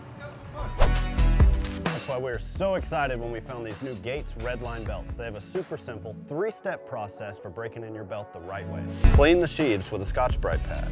Remove any old belt residue, glazing, oil, or debris on the clutch sheath area with alcohol or acetone, and make sure the breather tubes are free of any old belt material. Step 2, install your new Gates Redline belt. Step 3, perform 2 10 to 15 minute heat cycles, giving it easy throttle on flat ground. Then, you're gonna repeat for the second heat cycle. The best part, the process is so simple and easy, it really helped us with our competitiveness. Yep. We're down here with Haley Boodle. She just got done practicing out there, and you just got done washing that car. How awesome that Mid-America has wash bays so you can wash in between practice and your race. Oh, it's great, because then you don't have to worry about bringing your own pressure washing machine. You just come right by after you get done running and just clean your car off at any given point. These pressure washers are very high powered too. They're not electric, so it also gets all the sticky mud off as well. And then you know, it gets the car all clean, so when you're working on it, it's not falling in your face. You can actually see what's going on with the car, and you can physically see if you have any issues. So it's just another added amenity here at Mid-America Outdoors. Yes, sir. It's a really great complex out here. It's the best place I've ever raced at. You got a store over here if you ever need anything. You got this to clean your buggies off, which is a huge convenience, because anywhere you go, there's never really a nearby water hose or a spigot to even rinse them off. So it's nice to get your buggy all clean, to show them off, and just to have a really good racing. And we're here for Memorial Weekend, and we just opened the pool, so you can wash your buggy here and then go hop in the pool and rinse off and have a little fun. Yeah, I'm excited for the pool. I mean, it's the first time it's been open, right? Yeah. For this year, yeah. Oh yeah, so I'm really excited to go in that and rinse myself off as well as this. Yeah, we got that lazy river. You know, we saw all the kids out there playing on that the lily pads and all that. It's going to be a lot of fun. The splash pad's been action. The car wash, I mean, it's been lined up all day after practice. So again, you know, it'll be fun to see out there on the track. And you're racing 2 classes, right? Give us a quick rundown on that. Yes, sir. I'm running the Expert NA and the Women's NA, and I've raced both of these classes since last year at Memorial Day. We're from South Carolina, so we come out here when we can. And last race in the Expert, I had a little rough start, and we hope to have a better start this time. Well, Haley, best of luck to you all weekend long, and we'll see how it shakes out, but it's going to be a lot of fun out there. Yes, sir. Thank you. All right. Well, thanks, Haley. We'll see how it shakes out. Back to you guys.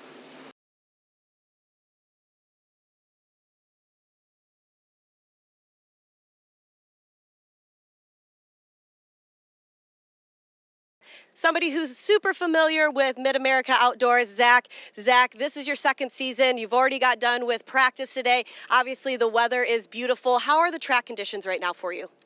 Track conditions are good. Got a little bit of moisture from the rain we had this week, and really looking forward to getting out there and doing something tomorrow.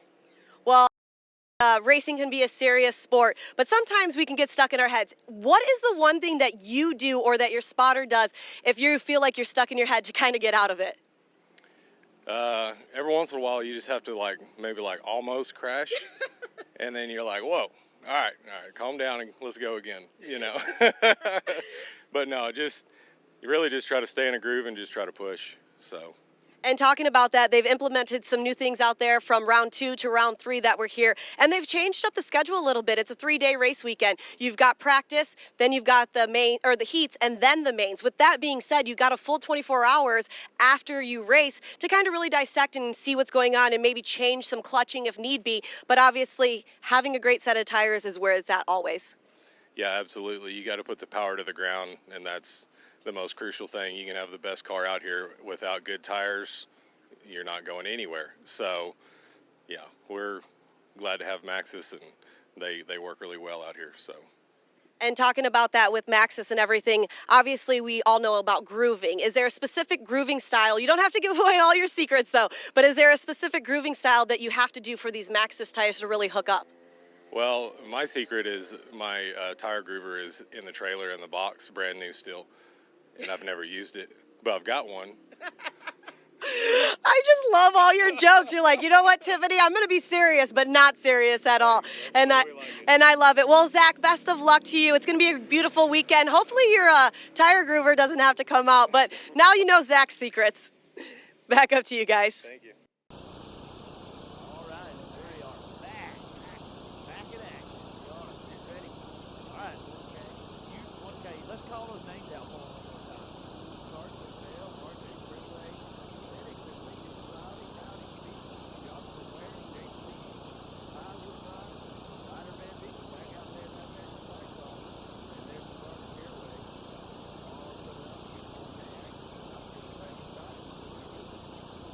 Yeah, there's no doubt about it. We're gonna have a good race right here. All of these kids that race in this class have experienced the younger classes when they were in other cars. So they know the course, they know the racing. They are ready to get these things going. They're lining them up down there right now and staging, and we'll be ready to go with that in a minute. Tell them a little bit, if you just tuning back in with us about what went down in the Pro-NA. And Pro-NA was very pretty much Tom Pruitt and Kyle Holmes about both those guys got taken up a little bit and had some issues on the track. Kyler was looking for him out of some issues. Good thing is, both of them are going to be okay. They'll probably just make it back to Pro-NA. And we'll be going to do that tomorrow. Today, just exciting. Lots of great racing on Saturday. There's no doubt about it. It is going to be a really, really fun day of racing tomorrow.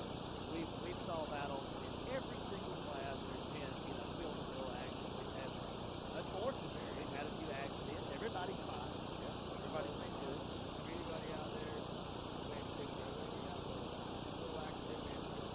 got that rider driver all taken care of. Well, I just got a text message from his dad with a picture of them, and he's in his fire suit. He's all good, and he's dead. I'm ready to race tomorrow. Yep, 100% ready to race, and that just goes to show you these kids are the real deal, man. Everybody out here's tough. They are tough. They are definitely tough, and I'm here to be sitting in this seat and watching this. I'm just honored. Me too. I'm just honored to be here, man. Every time I come up here, it's such a privilege. Yes. To get the opportunity, by this amazing team out here at Mid-America to let me and you come out here and talk all the noise we can and be the. Can you believe they do it? I still don't know why they trust us. All right. There it If is. you can see on the screen now, they're down there in staging. You got everybody lined up. Looks like we're going to have 2 waves of 5 is the way it looks like it's shaking out, or maybe a 4 on the front row and then 5. But either way, there's 10 total signed up in this class registered for the Youth 1K. So in this class, being 1K, these cars will all be naturally aspirated. Yep.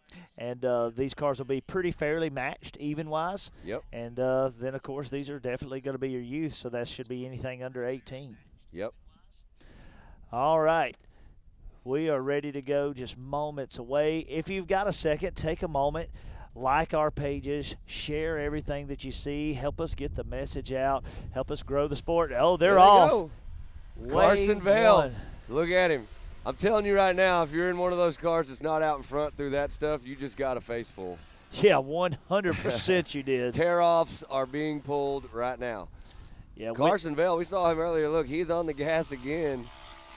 Look at that. Looks like, was that R.J. Tremblay maybe trying to make the move? Yeah, it does appear to be that way. We'll know in just a minute as we get our live leaderboard up. It'll pop up on that screen after the completion of lap 1. There you see some of the big sponsors out here for us. Super ATV, Ultimax, Oklahoma Ford Dealer Association, Raceline, MRT Tires there on the flag. Yeah, these guys are absolutely letting it rip down the back stretch right here. I love the RS1s and the way the fender flares come off those things. They look so mean. They do. Look at Carson Vail right there. He's the guy that's showing us how to come out here with a bunch of style. Earlier we saw him with his pink and blue car. Now he's in his green and black car, both of them all flamed out. He's always looking sharp, trying to make a statement out there. Yeah. And he's doing it right now. He did it earlier. Now he's back in this Youth 1K race. And he, no stranger to the front. He's out there right now. And it looks like Lennox Smiley running in that second spot. Smiley family, one of my favorites out here. That's one of the coolest things, right? Like, we get to come out here and hang out, but what I have really enjoyed about coming out here, this is, we're round 3 of the second season for me, is the families, man. Like, I've made some friends out here, getting to talk about their kids and their husbands and their wives and all that stuff, but I've made a lot of friends out here that, they're not just racetrack friends, man. They're awesome people. It's a great group out here racing at Mid-America. So 100%. It's a family. You just get in here and you just get entangled in everybody's lives, and everybody is literally, family's the only word for what you become. 100%. Yeah, for sure. Jason and Gayla have always made me feel as comfortable as I probably could possibly be when I come up here. So they're great. Look at that. Just look at the facility. Look at the shot you're getting. If you're at home watching right now, check this place out right there. Youth 1K action. Carson Vail out front. On the gas there, you see those lap times on your leaderboard on the left of the screen. Carson with a 2:08 on the track right there, so he's definitely flying. Lots of good information coming up on there. You see, there is Tremblay. Tremblay's with looks like he's got a 2:21 on there, so a little bit slower lap time for Tremblay. Lincoln Smiley there, running in that 4th spot. Looks like he just dropped back. We're going to figure it out as they come around. Youth 1K, good stuff. What's up? What are you doing over there? Man, you know, I'm just over here. I'm over here. I'm calling in my bookies, trying to play some bets. I got the Pro Turbo Heat coming up. You do? Who you taking? I'm going to go for somebody we haven't been talking about a whole lot. There's a guy on here we haven't talked a whole lot about. But it's Mr. Kyle Cheney. Ooh. Kyle Cheney in the house. Heavy hitter. Heavy hitter right there. We've been going back and forth, talking about Scott Champion, talking about the new entry with Cash LaCroix in it. But, I can't believe you didn't take Cash. That's your boy. Cash. How you not going to take Cash? Man. Let me find out Scott got in your head, too. Now you're starting to call him Crash. Scott gave me $20 to not take Cash. Okay. All right. The hustle continues. Man, that shot right there just showing how massive this facility and this track is. Look at how beautiful that dirt is. It has just held up wonderfully today. We just saw the water trucks go out there for the first time today and do a little watering, which is pretty amazing because we've already made it through 10 rounds of racing. That's right. And we still got a few more to go. Right now we're in that Youth 1K. We got Women's NA coming up next. And you know what? This is super cool. I don't think I've done a race here yet where we had this many women to where we're running a women's NA moto and a women's turbo moto. It's a totally separate race. They're not double gated this time. Yeah. There's a lot of them. 100%. I love seeing the ladies come out here and race. The They're faster race than that I me. want to see Bree Seek and Josey Watkins, the 237 and the 431. I want to watch them go at it again. But this weekend we also have the 774 of Shayla Broker. Oh, yeah.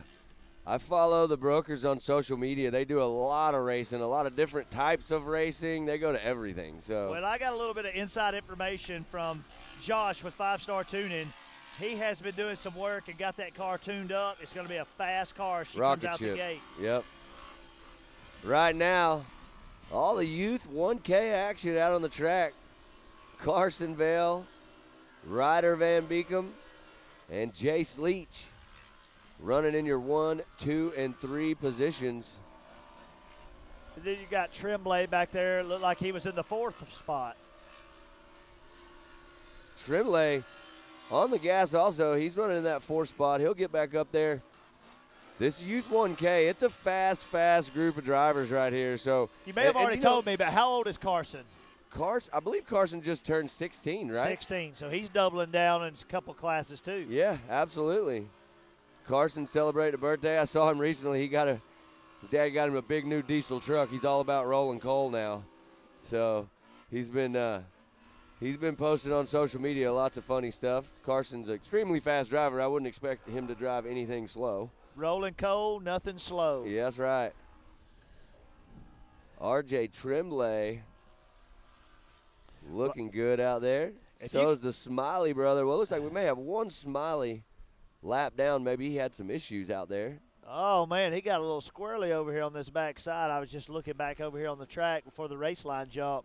I don't know if he's lost something or maybe a flat tire, but that car was all over the track. I'm here to tell you. There's Carson Vail right there on screen. It was Carson got a little squirrely over there. He's going hard, racing out there kind of in a league of his own at the moment. Yep. He is pushing that car to everything it's got. What's the lap times? We got any lap times on Carson? Yeah, we do. Right I can tell you this. Carson is, let's see, his fastest lap. Check this out. So Carson's fastest lap, you guys see him on the live feed there, is a 2:08.8. Ryder Van Beekum is a 2:06. Wow. So we're about to see what can happen here. It's anybody's race. The good thing for Carson is Carson's got a little bit of a gap, so he's got some comfort zone there. He's got clean air in front of him. Nobody's air. slinging dirt all over him. He's Vision's got that. perfect. Yep. Fire suit still looks good. Yeah. He's ready for a podium. Teeth are clean. Yeah, he's all good. All good. If he's got a sponsor hat riding with him, it's clean. Yep, he's ready. Him and his dad are probably having a conversation right now. You know what? I don't know if you remember this. Carson provides some of the best entertainment ever on the podium. Do you remember when we did podiums up there by the bounty course and he stepped to the top spot and fell off? That's right.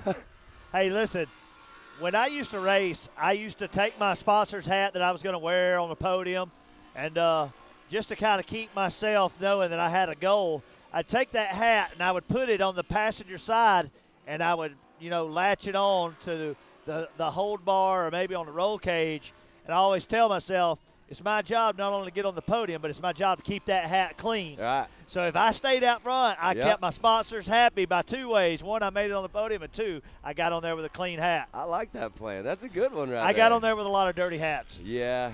I crawled in that 3-hole a few times with a dirty hat. Hey, you know what? You were on the box, though, and that's pretty awesome. So I did it. I did a lot of racing in my younger days. Had a lot of fun. I don't know. You may see me back out here. I may have to get in on some of this make a return over 40 action. That's I got right. a few years. I'm not quite as old as you. I'm still trying. Well, yeah, you're right.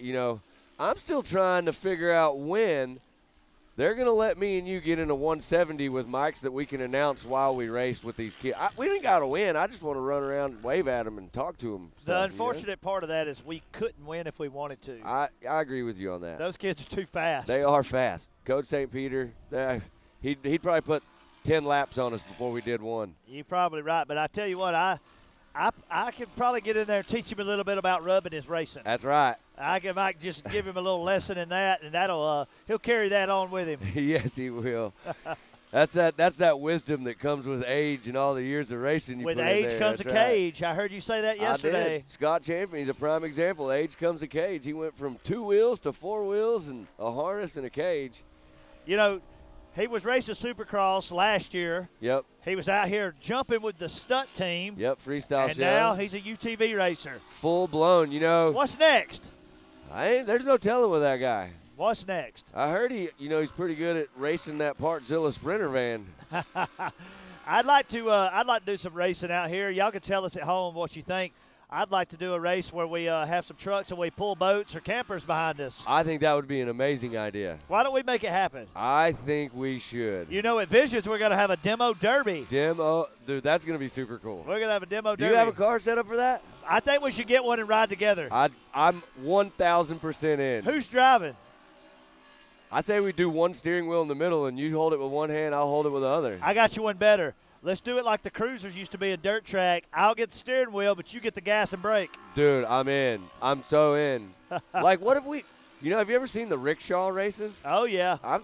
All that stuff. Like, we should have some fun. But the cool thing about Mid-America is we're always about the fun factor. We are. Doing something different. And, hey, we'll give anything a try. See how it goes. Yeah, at least once. At least twice. Yeah, well, okay, twice. I'm in. We'll always write the first one off. It was a fluke. We could have made some mistakes on the first one, so we'll do it again. That's right. Carson, Vail. So these guys out here, everybody today, all heats are 5 laps. And it looks like even on Pro Turbo today, we're going to keep their race to 5 laps. 5 laps. And then when we go to the mains, we're going to bump those pros up just a little bit. Oh. We're going to see, because this race, we have so many different things going, there could be adjustments made in some of those areas. Absolutely. And we'll just have to see what that pans out to be. It's going to be one of those things. I mean, we got so much going on out here. We've been talking about this all day. Short course is going right now. Here in a little while, we got pit bike. After that, we've got the hill climb. We've got concerts tonight. They got multiple venues inside this park that you can go hang out at. So you can either go to the pool and hang out and have live music. You can go to Coconuts and have live music. They've got a food truck park. So there's a lot of things. So scheduling here is always one of the toughest things for us, right? Because one thing runs over and dives into another thing. But the team out here doing a great job. We got some big highlight events that we want to make sure are spotlighted. And right now, the short course is that event. Youth 1K wrapping up. Carson Vail taking the top spot. Ryder Van Beekum in that second position, and Jace Leach in third. Well, I'm here to tell you that was a good race. it's really no surprise to me. Carson Vail runs a good race every time he hits the track. He ran a clean race. He got a little squirrely on a few of these turns, but he pretty much just laid the smack down. He did. All right, we have got Miss a interview queued up. I'm ready to see if we can send it over there. Wonder if he's got his man bun on right now. It does look like she's over there with Carson. Let's send it to Tiffany. All right, Carson, it's been a great day so far of racing. Walk me through how it was for that heat race for you. It was actually pretty slick, really rough. It just took a little bit to get used to it. It took the first lap or two to get used to it, so it was really wet. Well, talking about that, this weekend here at MAO is a little bit different. We're going to have 2 days of racing. Normally you have your heat race and then your main right away after that, but that gives you a full day to kind of really get prepped. Are you going to make any changes to the car? Honestly, not for my other car, but this car feels like there's something wrong with the left rear, so we're going to have to look into that and get that fixed out. All right, well, and going into tomorrow, we should have some cooler weather once again. The sun should be out for you. Does that change your driving style when you know that there was rain earlier in the week that let everything settle into the track, and then, of course, we have cooler today with some sun tomorrow? I mean, not really. These Hoosier Bites grip up amazing for any kind of track weather or track type, so they grip up. Awesome. Well, best of luck to you, Carson. I'm going to let you get out there. You know the pool's open this weekend for Memorial Day weekend. Get yourself out there, buddy. We'll see you tomorrow. Awesome. Back up to you guys. My man, Carson Vail. Oh, another cool interview. All the flames looking sharp out there, getting that top spot. You know, he was pretty calm and collected considering he just blasted around that race course. But he did actually make a comment. He said something was wrong with the back left tire. So now we know. But that's why he was getting squirrely in some of these turns. So something either may be loose or maybe air pressure's not right, maybe suspension. He'll get that checked out. I promise you, when he comes out and he's ready to actually run in the main, he's going to be on point. That car will be dialed, no question about it. Like he'll be ready doubt. to get right back out of the front. But I'm just glad he kept his helmet on. I was really not digging the man bun last night. What do you think about that thing? Yeah, I'm not a big. I like Carson's like full blown locks of love. Well, he's sponsored by Pantene Pro V as well, so he's got to let that thing fly on podiums in certain places as part of his contract. Yep. Herbal Essence wanted him, but Pantene just came in a little stronger. Man, yeah. I mean, it's the scent. Yeah. Yeah, I smelled him last night when he came in. Yeah, it's great. I thought it was a cute girl, and then I was like, no, never mind. It's Carson. Yeah, everybody's buying him drinks, and they turn around like, oh, wait. Sorry, man. Oh, that's Carson. He's like that dude. You're driving down the highway, and you see that car with the hair blowing, and you're like, oh, look at this babe. I'm going to pull up. And then you pull up, and the dude's like, hey, man, what's up? Yeah, it's just Carson. He goes, hey. Well, we've been having a good bit of fun out here. We still got some more fun coming with you as we're going to move into some women's turbo, and we're going to move into that coming up just after the women's NA. So women's NA is staging right now, and like I told you, I love this class. I hope Josey's out here in the 237 because her and Breesig, the last battle was epic. They did it both times they come out. I want to watch it again today, so hopefully we're going to get to see that battle. Yeah, I'm pumped. Women's NA coming up right now. It's super cool. We got 13 drivers in that women's NA, and then we got 8 in women's turbo. So we're splitting them up today. We're going to let them run separate, not double gating them. It's going to be some good racing. I'm going to run through these names for you. Do it. Ashley Rowden, Shayla Broker, Michelle Patiska. Man, they struggling right out the gate. They we'll got work me. together. All right, we'll work together. All right. Brooklyn Singleton, Holly Mulligan, Josey Watkins, Caitlin Helms, Haley Boodle, Bree Seek, Jocelyn Ware, Paige Luke Meyer, yep, Alyssa Graham, and Kaylee McGuire. That's right. All right, that's a stacked-up class. That's 13, so we'll probably have a heat of 6 and 7 if I had to assume. Probably, yep. We're going to double gate them 2 waves. But you know, one of the coolest things that's happened for me out here is I've had the moms and dads and everybody out here to help me learn all the names. I mean, you know, the hardest thing for me was coming up here and learning some of these names of towns that are up here. The Bakers, they come and tell me everything. Like if I ever mispronounce anything that has to do with the name of an Oklahoma city or the name of their kids, I had to get right. I was about to get killed over that one, I think. Oh, yeah. It's awesome, man. Everybody helps us out. We appreciate that. Well, you know, the side of the Baker's cars, it doesn't say Team Baker. It says Team Bacco. Bacco. Yeah. That looks like Baco to me for I some agree. reason. We sounded it out. We thought we had it right. And I was saying Baco at Yeah. Visions, and I had a family member. She kind of assaulted me. I'm just going to be honest. I got slapped in the back of the head. Just, hey, Very get it right. persuasive. Yeah, it felt a little mafia style. Yeah, for sure. Yeah, but, you know, up here they kind of are like the mafia. Yeah, They run this place. I mean, the Bakers, they're fast. They got that whole team over there on rails. So, but I'm excited. The women's NA class looks like they're getting lined up and ready. I'm pumped to see that. That's going to be taking off from the gate here in just a minute. So right now, take your pick. Who are you going to bet? Who are you going to take? Breeseek, 431. Breeseek, 431. Followed by either the 237 or the 774 of Shayla Broker. I'm going to tell you right now, I'm going with Brooklyn Singleton, my Team 360 driver. So Brooklyn is fast too. Brooklyn is fast. Here we go right now. Man. Headed down the starting line. We're all wrenching our heads around to see this. The women All NA. right. Look at that. Out front. I can't even see who that is. See all the dirt on that car? That is 237. 237. Oh, we got a little spin out. Josey Watkins. The 15 moving in that second position. There's the 15, Ashley Rowden. Yeah. So that's your first wave. So we'll be releasing a second wave here in a minute. Looks like this car got back going.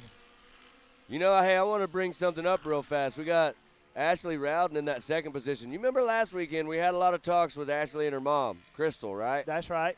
Well, Crystal had some surgery on her knee, I believe, or something like that, and I don't think she's out here racing this weekend, so we want to wish her a speedy recovery. Yes. Get her back out here racing with us. Always have a good time with them. Remember we were trying to pawn them off. We were trying to make a bet with them. Yes. When the mom and daughter raced That's each right. other. The daughter whooped her Somebody down. was going to have to cook, and somebody was going to have to do, what was it, homework? Or I can't remember what it was. The daughter didn't have to do nothing. Nothing. No, she took it to the She house. won it. She said, guess what, Mom? I'm hanging out for a week. Oh, Gus Fisher on the course letting it eat. Look at him. That's a women's class, Gus. Got to get you off there, buddy. Gus, get out of the race. I mean. All right, he got off the race course. He pulled out of the way there. So, that's good. unfortunately, Breeseek took a rollover, if you remember, Yep. in that other race she was racing. Yep. She didn't even leave the start line, so I'm already wrong. So that's going to move possibly. Josey Watkins will become my new first pick, which is good for me because she got the whole shot. Well, you're exactly right. Josie's out front. Ashley Rowden in second. It looks like Caitlin Helms is running in that third position right now. Well, let's see where the 774 of Shayla Broker is. It looks like she's number 6 right now on the track. Okay. She's going to be coming out here. We got a lot of race. Remember, this is Lot 5 of laps. racing. That's a lot of racing. Yep. That's over 10 miles. 10 miles of racing. That's and that I'm telling you right now, this is a workout. Yeah, 100%. Like, there's nothing easy about this. No, I've been out here even when it's cold, and these guys, when they pull out and they peel that race suit off, they're sweating. Steamy. Yeah. Yeah. Steamy's a nice word for that. Steaming. All right, here they come. I was cracking up laughing at them last night. There was a couple of guys up here. I said, hey, man, you guys just going to stand here in the heat in your Ghostbusters outfits or what? 237. Josey Watkins still leading the charge. Keeping that car nice and clean out front. There's the 15 of Ashley Rowden. Great, great drone shot coming down the hill.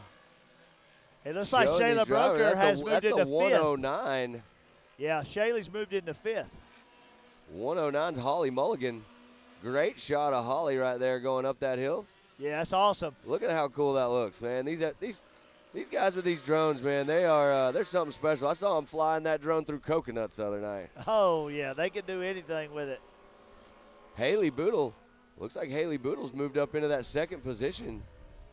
Look at them we got coming some through racing here. going on right now.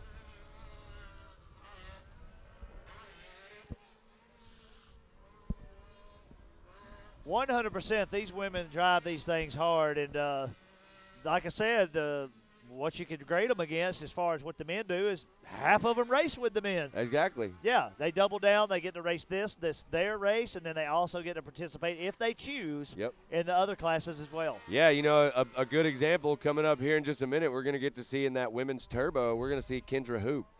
Kendra Hoop will come out here all the time. She'll run women's turbo, and she'll run expert turbo. She also had a sub driver last time we were out here. Do you remember that? Right. Well, they got this cool thing that they're doing called teams. Yeah. And so that was something, because you remember Lacey Tewksbury and Aliana Baker are on a team. That's right. So these people, they got the teams that's going on, so there's sub-drivers that can jump in those classes, and that's a really great part of the program, too. And it allows, if you're got schedule conflicts or if you don't want to buy 2 cars, you can double in, and, you know, you can race a heat, you can race a mains, you can do it a bunch of different ways, and it just allows more racing, more involvement. Absolutely. You know, and the thing to keep in mind is all these people that are racing out here, they go home, they have normal lives. They got to go to work. They got to get kids to school. They got to do all the things, right? 100%. So sometimes, you said it best, scheduling just becomes an issue. So it's awesome to have that person that you can designate as your teammate beginning a season, and you guys are going to win the championship together if you make it to the end. So there really never is a time where you're like, oh, man, I'm going to go around down because I can't be there. You got that person to help you every time. And the teamwork and the camaraderie that comes out of that, you can see it in the pits. You see it behind the scenes, and, man, you know, it's just really fun to watch all the people work together, and I get excitement just going through the pits. Yeah. This morning we were hanging out with people. You were hanging out with some of the 360 racers. I saw you, and I was going around seeing some of the youth guys. And, man, just the excitement, that build up. And today's the heats. Tomorrow, that's amplified times 10. Big time, big time. Yeah, I mean, these guys right now, you know, this is an opportunity for them to go out and race today. Kind of get the track dialed, know exactly what they're going to do tomorrow. It's also another opportunity, you know, to kind of shake down the car. The nice thing about having a heat one day and a main the next day is if you break, you can fix it. You got time. We just had a leader change, or not a leader, but a top 3 change right there. 3rd and 4th place just switched spots as Helms went into the 3rd place. Helms got around Boodle. Boodle looks like having a problem, maybe dropping back because Mulligan's made the pass also. Yeah, but also Broker fell back during that process, too. Broker could have moved into 4th. There's Brooklyn Singleton running in that 7th position. So it looks like Broker moved back into 5th, but Mulligan did make the move and got around them, so she'll be running down Helms. Trying to get up there. Everybody wants to be on the podium spot. Everybody wants to be up there on that podium, so there's no quitting any of these drivers. I'm telling you, Caitlin's going to try to get around Haley. Well, it is important, though, that you don't tear the car or go too far in the heats. You can't. But, you know, this goes back to what we were saying. One of the coolest things is, you know, on a big race weekend here at MAO like this, you've got a ton of vendors and sponsors that are here that have parts. The Pro Shop, you know, is stock. There's, you know, the people that are here will help out anybody here. So Ultimax is on site. Ultimax, Max is on site. 5-star tuning. Raceline wheels. Raceline wheels. Yeah, like everybody's here. Yeah, we've got all kind of support, and that's growing each time as well. Yep. Basically, if you're not here, we hope you're watching at home, and we hope you want to be here for Visions or for the next race or any race. We just want you to be here. So we've got an awesome race coming up in June, and rodeo and everything that's going to be coming up then, and then we got Visions. Yep. Then we still have more fun in the back half of the year as we're going to go into our August and Labor Day events, and then we got our Halloween. And we got Legends. Yep. Legends of the Fall. That's going to be sick. Yeah, we've got a lot going on. It's going to be really fun. But the cool thing about this is when you start talking about these next events, I don't want you guys at home thinking about trying to choose one. What I actually want you to do is try to figure out how to get to all of them. Every one of them. All of them. It's the only place to be. Basically, this is the way I feel about it. If you're not Man, are you okay? There is some distracting factors going on right in front of me right now. There's some awesome action right in front of you, man. Right, awesome action. Oh man. And it's cold out here. It's a happy dance. Nah, it's not really cold out here. Sun's actually come out. It's a little overcast. We still got the pool open. Coconuts will be open. We've got live music tonight. We're going to have people shaking that thing. Ooh. They're going to be out there. I mean, I kind of feel like, you know, we should do like a stroll through the pool one day in our own custom, like, Mid-America Speedos. Yeah. You know, just to get everybody on the same level as us. 100%, man. It's setting the bar for what the rest of the night's going to look like. That is right. All right, so what lap are we coming into right here? Looks like they're on their third. It looks like Josey Watkins out front, Ashley Rowden in second, Haley Boodle in third. This is going to be your women's NA division. These girls are letting it eat. The ladies. Shouldn't call them girls because there's a wide range here. You do there have is. some that are maybe in a classification in a younger age called a girl, but there's grown women out here too. And they're really, really pushing these cars hard. The ladies of MAO Short Course Series. All right, they don't play around. Look, Boodle has moved Oh. back up. Boodle has moved back up and got back around Mulligan and Broker. In that 4th position. Top 3, no big changes there. Josey Watkins turned in some heaters of lap times with a 2:11.3 fastest time for Josey, fastest lap. Ashley Rowden in that 2nd spot with a 2:13. So Josey's turning and burning right now. She's trying to get to that checkers. She wants to make it happen. 100%, and for you at home, maybe you just tuned in, you don't understand how the racing works. Today is important. This is what sets you up and how you get your gate pick and your start for the main events tomorrow. Absolutely. Tomorrow, they'll start everybody, whether there's enough for just one gate session or 2, they'll stack them in there. Everybody's lines, going at once. Send them. And So it gets that's crazy. You're exactly right. That's why, and every racer we talked to last night in the pits talked about how important it was to get that start. You got to get the start. And once you get out front, you can literally control a lot of what's going on out there. And how you're seeded in this, you actually get to pick it. Yep. You can actually, if you're the first seed, you roll down there. pick it's where an you empty want. slate. You go where you want. Next guy goes down, or girl, I should say, and they pick where they want. That's and exactly then it just right. goes down the line, and that's how it works. Yeah, today's a very important day. Tomorrow's an even bigger day. A lot of these guys out here last night, we were talking to Scott. Scott's leading the points in Pro Turbo.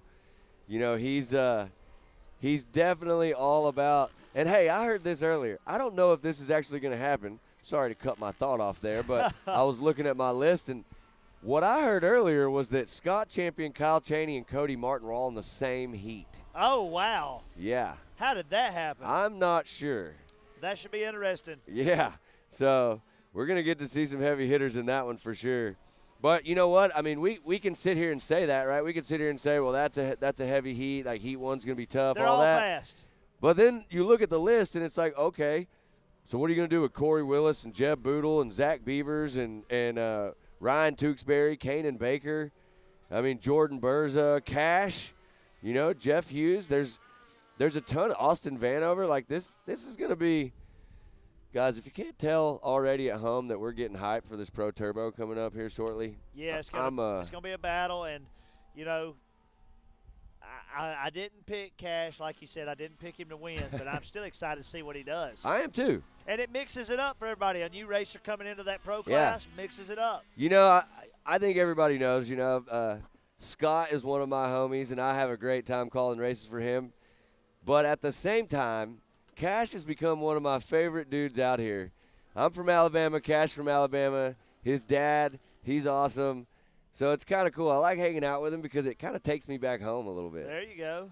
You never know in Alabama the way it works down there with hereditary stuff. Don't Y'all even. are probably Don't family. even. Oh, man, don't even. Everybody's kin in Alabama, Well, right? I thought Georgia was worse than that. Okay, all right, you got me.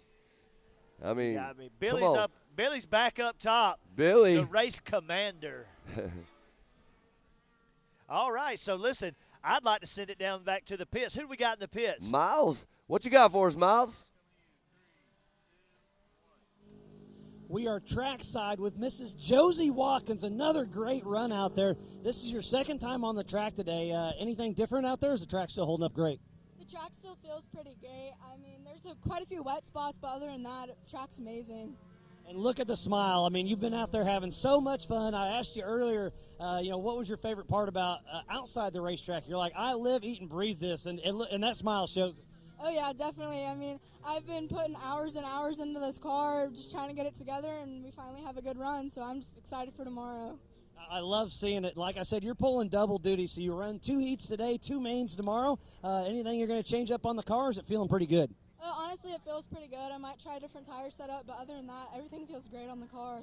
That's awesome. So are you going to enjoy some of the America Pro Rock bouncing tonight? Definitely. I only come here for that. All in good fun. The Mid-America Outdoor crew has done an amazing job all week long getting everything put together, and the smile on your face says it all. Oh, yeah, definitely. Well, Josey Watkins, congratulations. Another great run. We'll see how it all shakes out tomorrow. But all in good fun. We'll send it back up to the booth. All right. Well, Thanks, we Miles. are already sitting on the line with our women's turbo. Ooh. All right. I read the other names. It's your turn this time. Tell me who we got. Ben Anai, Jennifer MAO, Kendra Hoop, Marissa Smith, Crystal Rowden, Lacey Tewksbury, Morgan Vanover, and Katie Thomas. So Lacey's actually racing today, correct? I believe Lacey is racing because last time That's right. Aliana ran the car. That's correct. So she's going to jump in it today. I've seen Lacey here this weekend, and I'm sure she's excited to get out there. And She's got that super bright pink Crown off-road racing car. You can't miss it. Do you think Chad Mayo took the race suit off and let his wife wear it, or is she wearing his? That's a tough one. I don't know. And I hadn't seen him around here. Yeah, I think. I bet she's wearing his race suit. Probably. Because I bet her race suit Whoa, is here we nasty. go. Wow, they Headed just left this the way. line. Look at that, coming off the line strong. All right, let's see who we got coming out front right here. That looks like the number 6. There's 917, Kendra Hoop. That's the 6 of Morgan Vanover leading the way right now. But Kendra Hoop, she's looking to make a move right there. Yeah, definitely. Oh, we got one down. The number 44 car, Benani. Looks like. Oh, back up okay, going. All right, got that car back going. Women's Turbo right now. All the action out on the track. I think something's definitely still wrong with Benna's car. Maybe an axle is pulling a little funny. Is that Gus back out there? Who is that? Gus out there? has entered Why every is he, woman's why is he race. in all the ladies' races? You know how Gus is, man. He's a womanizer. All right, so these girls are already made their way down the back stretch as they're about there. Oh, we've got a battle for first and second. We just got a leader change. Pass made right there. You see him going up over the step up there. That's Kendra Hoop. Kendra Hoop made She's a Mid-America Outdoors ambassador. She's got it all over the car there, and you'll see her charge right to the front. Well, you know, Morgan Vanover, I think she went a little wide, didn't realize maybe Kendra was so close to her. Kendra slid in there and took it right there in that back turn. This is what we like to see, though. You got these two ladies out in front right here. They're both going to stay to that inside in that little split section there. But they're going to do some battling. I like to see this kind of racing from the ladies, especially this Women Pro Turbo division. Like, they got some really fast cars. Kendra Hoop showing us how it's done. Yeah, Kendra's not afraid to send that thing, as you see her just completely clear that tabletop. She'll line up and bang with the boys. She is not worried about it. Put us on the expert class and, like, let's go. Well, she definitely knows how to throw down, and I look for her to finish this race strong. Now, remember, 5 laps, just like all the others. There is a ton of racing left as they just start their second lap. There it is right there, coming through that MRT finish line. There you see Morgan Vanover. Kendra's starting to put a little bit of a gap right there. We're getting yeah, look at there. There's Lacey Tewksbury. All right, so Lacey has moved into third. Yep. Katie Thomas. Katie Thomas in that 4th position. Marissa Smith in the top 5. 100%. Oh, Lacey Tewksbury slowed down a lot right there. We got them stacking in. Look at the 3-4-5 battle right there. Yeah, that's a tight one. And it looks like that's Lacey, Katie Thomas, and Marissa Smith. So Katie dove to the inside. Lacey went a little further outside on that and pushed through. All in a line, headed up. All right. Look at that racing right there. All right, watch them in this turn. This turn, look at that. Going outside. Not going to be enough. It may be. Nope. Oh, closes the door. Lacey gets the good drive coming down the hill. She's going to be out in front, but that's a battle. Look. Did you see that brake check right there? Man, it's put on the brakes, slow them down, and then give it the gas and let you get a little bit of a distance. Hey, you got to protect the car. We Gotta got a lot protect of racing. Yep. I'm going to tell you this right now. If you guys are at home, we got a treat for you coming up next. Pro Turbo. Yes, we is definitely our do, next but you race. Still got time to share this feed. Share it. Right now. Share Everybody. it on your social media. Get the message out there. We get as many viewers as we can and grow awareness and grow the sport. Yeah, if you're at work right now and you got a TV, turn it on at work. We want everybody watching it wherever you are. Yeah, we got all of our great marketing partners and sponsors, park sponsors, racing sponsors. Tell me a few of them. Man, they are the best in the game. The Oklahoma Ford dealers, Evolution Power Sports, Fuel Works, Gates G-Force Belts, High Lifter, HMF Racing, Maxxis Tire, Moto Race Tire MRT, Nitto Tire, Polaris, Raceline Wheels, Rigid Industries, Rugged Race Radios, Super ATV, the Off-Road Syndicate, TMX, Texas Motor Works, Ultimax belts, and 360 wraps. Man, that's a long list. That's a long list of It's a really lot of awesome support companies. And top tier. Yeah. All of them are premium companies. Absolutely. So if you guys are at home, you're watching, go give all these companies a follow on social media. While you're at it, if you haven't already done it, smash that follow button for Mid-America Outdoors on Facebook, social media, everything, and go download the app. That'll keep you up to speed on all the events, everything we got going on out here. Well, you can also get that app, and when you're here in the park, it's kind of like your guide. It is. Walks you through everything, and if Yep. you don't have it and you're at home, you can get on that app and you can realize how much fun you're missing. Yep. And let me tell you, we talked a lot today about the pool. You definitely want to come out here and stay and get to enjoy that pool. The pool here is awesome. The pool here is for guests that are staying at the park only. But that's all that's all they had to do for me, and I was like, I'll always stay here. Like, 100%. Can Why I just would you get an stay somewhere address? else? Can I get an address at my cabin? Like, I've been sending mail here just so I could go ahead and claim that I live here, and nobody could do nothing to me. So I changed my phone bill to here. Something simple. yeah. Yeah. Might have to look into that myself. Yeah. Look at that, coming down the hill right there. That We got Team a battle. 360 car, So Jen that Mayo. 44 car, she has battled back. Back she out. had some problems at the beginning. Now you just keeps moving a little further in, and that looks like, is that Jennifer Mayo in front of her? Jennifer Mayo, she's up there in front in that blue Team 360 car, possibly wearing Chad Mayo's racing suit. Definitely not his undergarments, but probably his racing suit. Well, We know Chad's wearing hers, though, and her racing suit. 100%. Oh, yeah. That's how he rolls. Totally.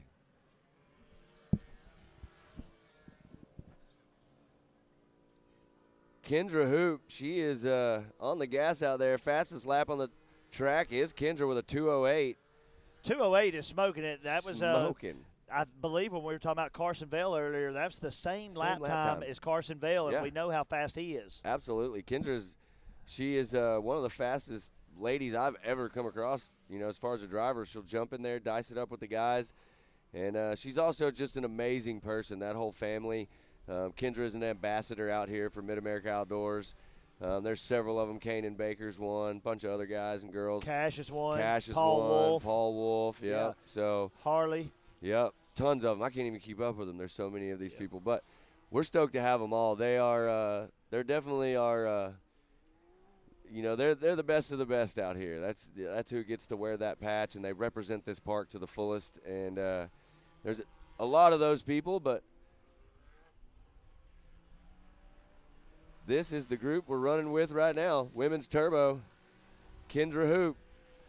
Well, I was watching them as they were coming around, and it looks like your second place car right now, Morgan Vanover. which is still Morgan Vanover. She's not really let Kendra pull further away. She's kind of holding her own. They kind of got to a place where Kendra's out there, but the gap is staying similar. Well, between the two of them, Kendra Hoop and Morgan Vanover, they're running a 2:08 and a 2:12, so they're pretty close. Something just Pretty happened much right from here. third place back, everybody's in the 2:23s or higher. It looks like Tewksbury just got overtaken as they come through that last section. So, yeah, that would be Katie Thomas made the move. So Katie Thomas has made the move, and Tewksbury's back into fourth. Tewksbury bumps it back to fourth. The car, she's not driving near as fast as earlier. She's taking different lines. I think they're Maybe having an issue. Maybe having an issue, maybe not. Maybe just conserving the car, but there's definitely something to be looked at in that situation there. As you can see, Kendra Hoop and them flying back towards us now. Yeah, literally, she just flew that whole tabletop right there like it was nothing. What a shot, man. Look at that far section back there. You see that sweeper corner where the cars are going in? That awesome lake back there. Such a cool facility. I think every time I watch these overhead drone shots of the racing going on out here, I'm just blown away by this place. It is it's definitely one in a million that you're getting to come out here and get all the stuff that this place has to offer and get the experience you get when you come out to Mid-America Outdoors. So we're really enjoying this. Women's Turbo, Kendra Hoop, Morgan Vanover, Katie Thomas, you're 1, 2, and 3 on the track. Lacey Tewksbury in that fourth position. Marissa Smith rounding out your top 5. Right on the bubble, that's Jen Mayo in that 519 in the 6th spot. Ben Anai in 7th.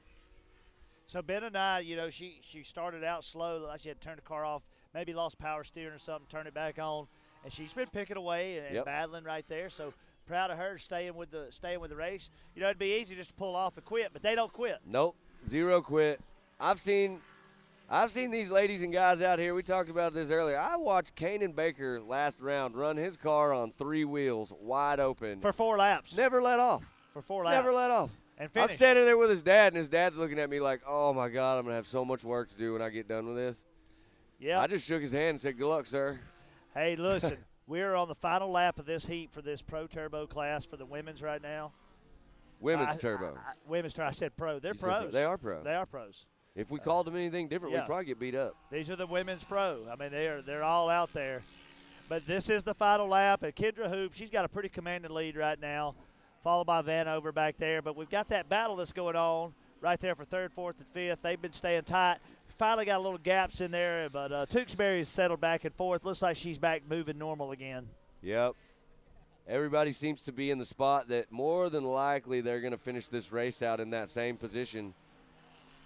And then we're going to get to the highlight of today. Well, in short course, there's still a lot of highlights left today, but the highlight for today is coming up next. Are you racing in the pit bikes? Chad MAO. Yeah. Got my bike all ready for me. I'm supposed to race in it, but I'm kind of concerned now that he's out there racing in ladies' garments and stuff. Is he going to require you to do the same? If he is, I'm out. You'd look great in a sundress out there. Hey, man, hold on. Last night I showed up in a pink shirt, and everybody was looking at me crazy. Yeah, but you look like $1 million. Good, man. I'm just trying to look tropical. There you go. All right, we're about to take the checker flags. Everybody coming through is about to start throwing the checker. That's right. As soon as we wrap up this women's turbo, we're lucky, going to jump right into that pro turbo. If we're lucky, we may be able to grab an interview maybe from Tiffany or somebody over there with Kendra. Yeah. All right, so if we can get that set up, I'd like to see what Kendra has to say after such a dominant heat win. What you got, Tiffany? Oh. Well, we're going. We're getting moved over there right now, and we'll be coming to you with that as the last few racers are coming off the course. The cool thing is I'm looking over there at the start line. We may not have a shot of it right this second, but I will tell you we have 21 Pro Turbo cars stacked in there. Yes, we do. And I'm excited to see what the heats are going to look like. I think Tewksbury just come across. Smith. All right, I'm going to send it back over there to the pits and see what Tiffany has to say with our heat winner. All right, Kendra, it's so good to chat with you always. Yesterday, you said the game plan was just to stay out front, make sure nothing broke, and that's exactly what happened today in the heat race for you. Walk us through how the track conditions are right now. Track conditions are good. It's a little bit slimy, but they're still good. It's racy. And talking about that, this is a little bit different. It's split up into 2 different days for you. That's going to give you enough time to go over, check everything. Obviously, the car is in great position right now, great condition. Are you going to change anything that you feel that might give you a little bit more advantage tomorrow for the main? I'm going to keep everything the same and hope for the best. And talking about that, what is going to be the best part about spending your Memorial Weekend here? Obviously, we've got 2 days of racing, the pool's open, the splash pad, we had the poker run yesterday. Overall, what makes you feel like you want to spend the time here for Memorial Weekend? Oh, it's a great family atmosphere. We have our family here, our friends here, so we get to race and enjoy the park as well. Awesome. Well, Kendra, I'm going to let you get back. And like Kendra was saying, that's pretty much everything that you can do here for Memorial Weekend. You've got some racing, you've got friends, family, and, of course, the pool. Back up to you guys. All right. Great job down there. Kendra, she just absolutely smashed that thing. She said the car's pretty much good. Not going to make a lot of changes. We're going to take a quick commercial break, and that'll give you time to take a bathroom break if you're on the edge of your seat, and we're coming back with the Pro Turbo. Pro Turbo, baby. Let's go.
Are you ready for this? I am. Are you standing up now for a reason? Let's get this thing Let's go. going. Pro Turbo right now. I don't know in how the anybody gate. could be sitting down. Dude, I'm hyped. And this first row, what row has got all the stack that we were talking about?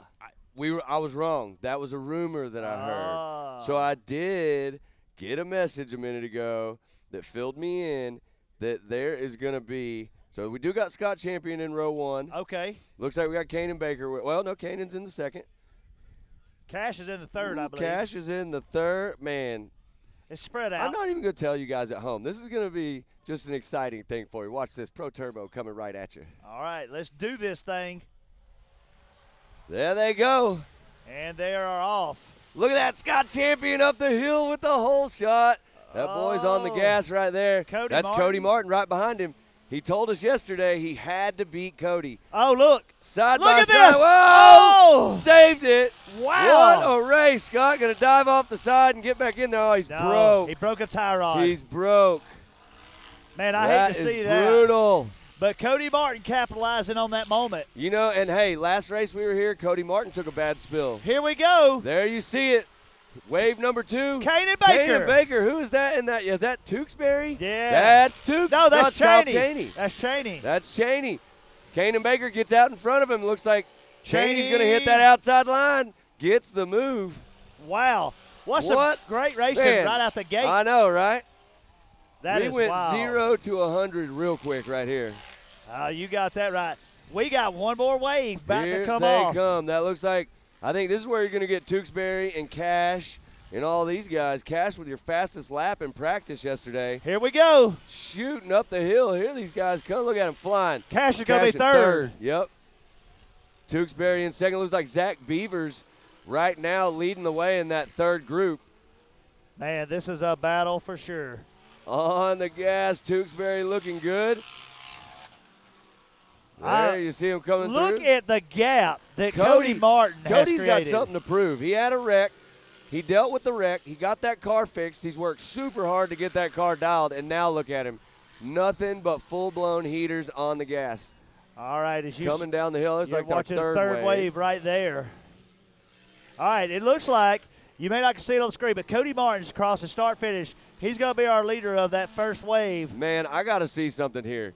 I got to see what kind of lap time Cody just turned in on that. Yeah, we're oh, my gosh, do we have a new track record? That's a 154.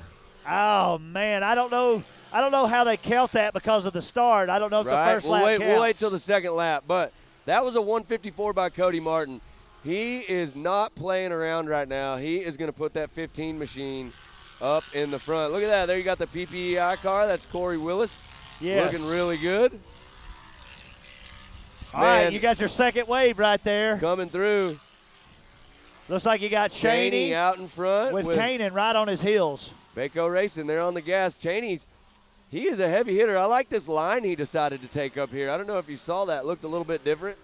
Yes, we totally did. So we're about there he comes down the hill right there. Kanan right behind him, you see in the feed. Third wave's about to come through the start-finish. I'm excited to see who ends up right there. Yeah, right. I'm trying to see. Cash was out here yesterday turning 157s in practice, so I'm excited to see. There they are, all stacked up. Cash and Tewksbury are door-to-door. They're battling, right? Uh-oh, I think they might be side by side. Oh, Cash! Cash makes the move right there. Cash made the gets move. Out wide. Looked like he's trying to scare old Scotty a little bit, throw a little roost on him on the side there. I see Scotty down there shaking his head. He's he's confused. He's like, well, I'm not racing. He's like, why? What's going on? Where am I at? Scotty's just wandering around. I hate that for Scotty. I do, man. Sitting here watching that Partzilla car sit down there. I know he's bummed, but main events tomorrow, he'll be back. Cody Martin. Story. The story right there is the stretch. As you can see far out, that little speck out there all by itself. Way out there. Jumping over the race line right now. All alone. He's just out for a Sunday stroll at maximum speed. 100%. He is coming through. He is Cody, rolling. one of the most awesome dudes out here too, driving. He's got his kids out here with him all the time, and man, I'm telling you, every time he gets on the podium, I'm pretty sure his little boy steals the show. Whoa, look at that Flatlander from Kanan Baker. He wants to get up there with Kyle Cheney. I want you to take note. On two wheels around the corner, Kanan's fighting right now. Kyle cannot leave him. Normally Kyle can pull. Yep. Kanan is not letting go. He's on it today. They're still close enough. They're on the same straightaway together. They can see each other. 100%. That 21 Look white at and the gold. battle back there between Cash and the leader of And the third Tewksbury, wave. Cash trying to go inside. Let's see. Oh, that's not. He got around him. He's already passed Tewksbury. That's This him is and- first place that's for him that and Zach wave. Beavers right there. Him and Zach, and watch Cash flat this thing out. Send it. Yes, sir. Cash and Zach are duking it out right there. Hopefully we can get that up on the live feed for you here in just a second. That is a heck of a race right there. So Cash made a big move on Got around Tewksbury. Tewksbury. Let's see if he's going to try to do the same thing. As he comes off race line, Cash is going to set that inside and try to take that corner. His car hooks right there. Right. And it looks like Zach tried to take that line away from him a little bit. Got a little wider, but was able to hold on to it. Cash is on rails. I got to look at these lap times right here. All right, let's What do we take a got? look. What do we got Cash running on here? Cash with a 159. That's good. In the middle of a race, that is hot. Look at this. Kyle Chaney with a 155. Wow. And Cody Martin still turning the heater with a 154.9. That's awesome. Cody's got something to prove, man. And honestly, I believe the way the points stand, your points leader, Scott Champion, has an issue. He's on the side of the track, which is not good. Not That's good at all. allowing Cody and these guys to get back up there in the mix. I believe Cody is second in points. Cody right? and Kyle and Kanan. Yep. They're all on his heels. They're all right there. It's all real tight right there. But there's a lot of other fast guys out here and that they're really showing out today. They are. This Pro Turbo, if you're at home watching right now, this is an exciting race. These guys are on the gas, the fastest drivers, the fastest machines out there. And look at this on the screen right now, Zach Beavers and Cash LaCroix. And I'm telling you, Cash is headhunting right now. He wants to find a spot. So Cash likes these twisted turns. He told me his car's handling really good. The Greaves built him a car. Yep. He said he could throw it into them corners, and it pulls out strong. It's a lightweight car, and, man, he's really excited. That battle, he chooses that battle in them corners. Every day. And look at him. He's all over him. I mean, I truthfully feel like if Cash can get a spot where he can make a move, he seems faster to me than Zach. He looks faster than Zach on the track. I do agree. I do think Cash has the faster car, and but Zach's got a lot of experience. Tons. He knows how to hold his line and protect it. Yep, absolutely. So that's going to be tough. We're still watching this battle right now. Cash not giving up one bit. No, they're going to stay tight. This all the will way be like through. this till the end. So this is how it happened with Tewksbury. Cash, watch him cross. He's going to go there, like He square him coming up, go inside. And he's trying. Not enough room right there. Wasn't close enough. He needs to get a little bit closer to the back end of Zach's car to make that move stick. The cool thing about it, because we've been watching this battle particularly, Cash is getting closer every time. lap. So we've got a couple more laps to go. It's going to be exciting to see. Cash is taking a tighter line here, too. He comes in and dives the corner, if you'll watch right here. Yep, look at him. He starts his turn in way higher up on the hill right there. Yes. And that allows him to square that corner off Same and carry thing more here. speed. He got the rocks, but he's okay. Yep, all good there. Zach still holding on to it. Look at this right here. The story to be told, the man is racing in the Cody league. Martin. Just absolutely laying it down out He here. is on the throttle right now. He does not know how to live. Look at that. We got another battle going on back here. That's over that the looks like tabletop. Cheney making some moves. Well, they're in traffic. They are. They're getting through. Oh, no. We got Kanan Baker. Pulled to the side. It looks like he's got an issue. What Steering. a race. Yeah, he lost his steering right before he hit that spillway section. We got another racer sitting over here off to the side as well. This is pro class. We talked about it earlier. These guys, more than anybody, know how to break it. Yeah. And they're Because putting they're them going on to push edge. it all they got. They're giving that car everything it has. Oh, man, look at the battle back there. That looks like Tewksbury and Mitchell Huddleston. Is that who that is? Oh, no, that's Mitchell right behind him in the 124, but that is Tewksbury.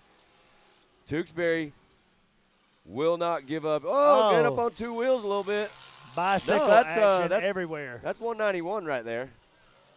All right, look at this. Cash is closing in on the tabletop. Let's see if we got the shot that we're looking for on the drone. Is that it right there? I think All it right, is. they're chasing Out in them front. down.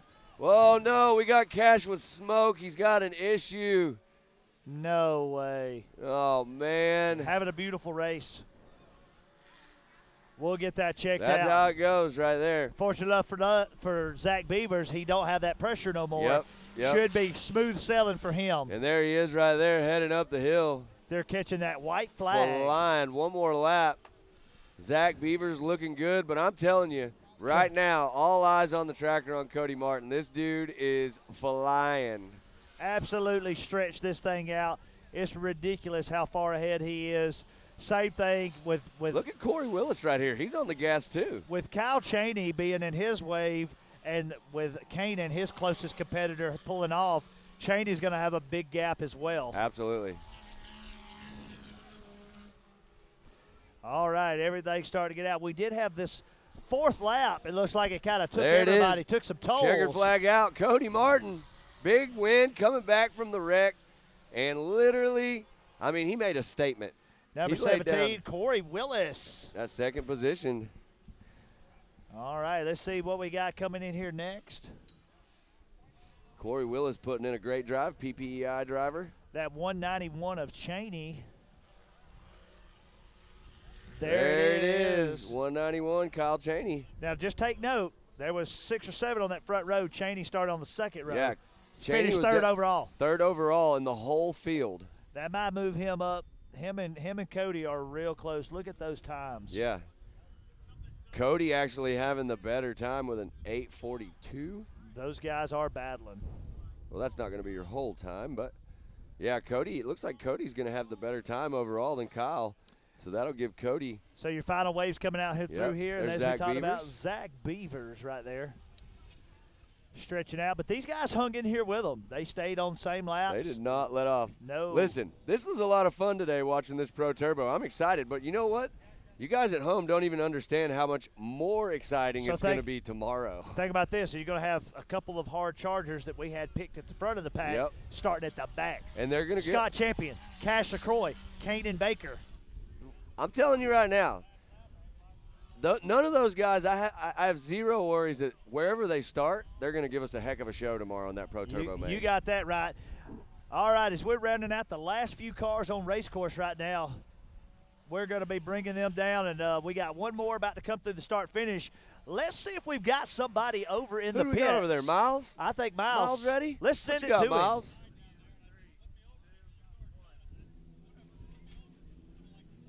And we have Cody Martin down here. You had a really close little start there. You and Scotty got into it a little bit. It looks like he bicycled, kissed the back of you, but then you checked out.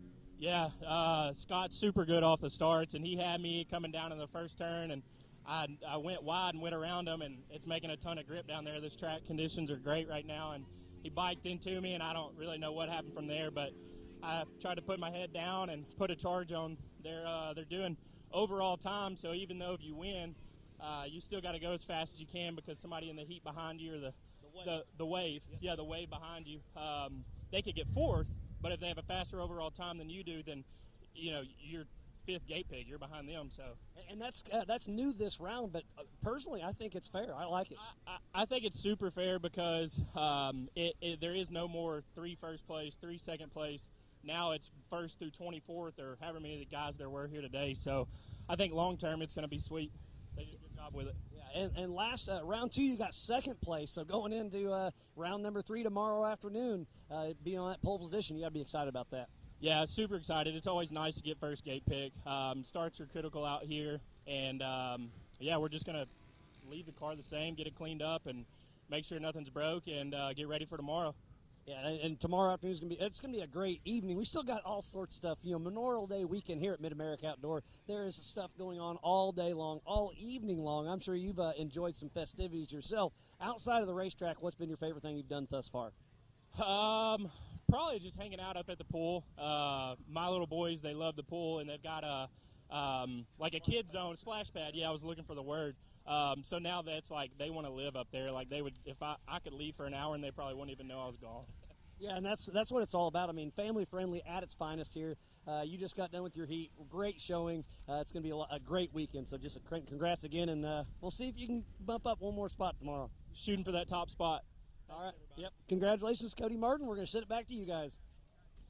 All right, we are. Did you see what I just saw? Yeah. I mean, not only is he fast in the car, but he looks like a male model on the camera. Yeah, I think he got out, put some hair gel Yeah, in he there. did. He's looking for the deal. If y'all are looking got to pick Axe up body somebody, spray. yeah, if y'all are looking to pick up somebody, Cody Martin's got some openings in his program. Yeah. But for today, we've had a lot of fun. Matt, thank you Dude, for being good up here with times. me. All you guys at home, we appreciate you checking in. Check us out. Like us on Facebook. Subscribe to all our channels. Everything. Share everything you see. Keep spreading the word. Mid-America Outdoors, we appreciate you and we love you, and we'll see y'all in a little while with more racing action. You.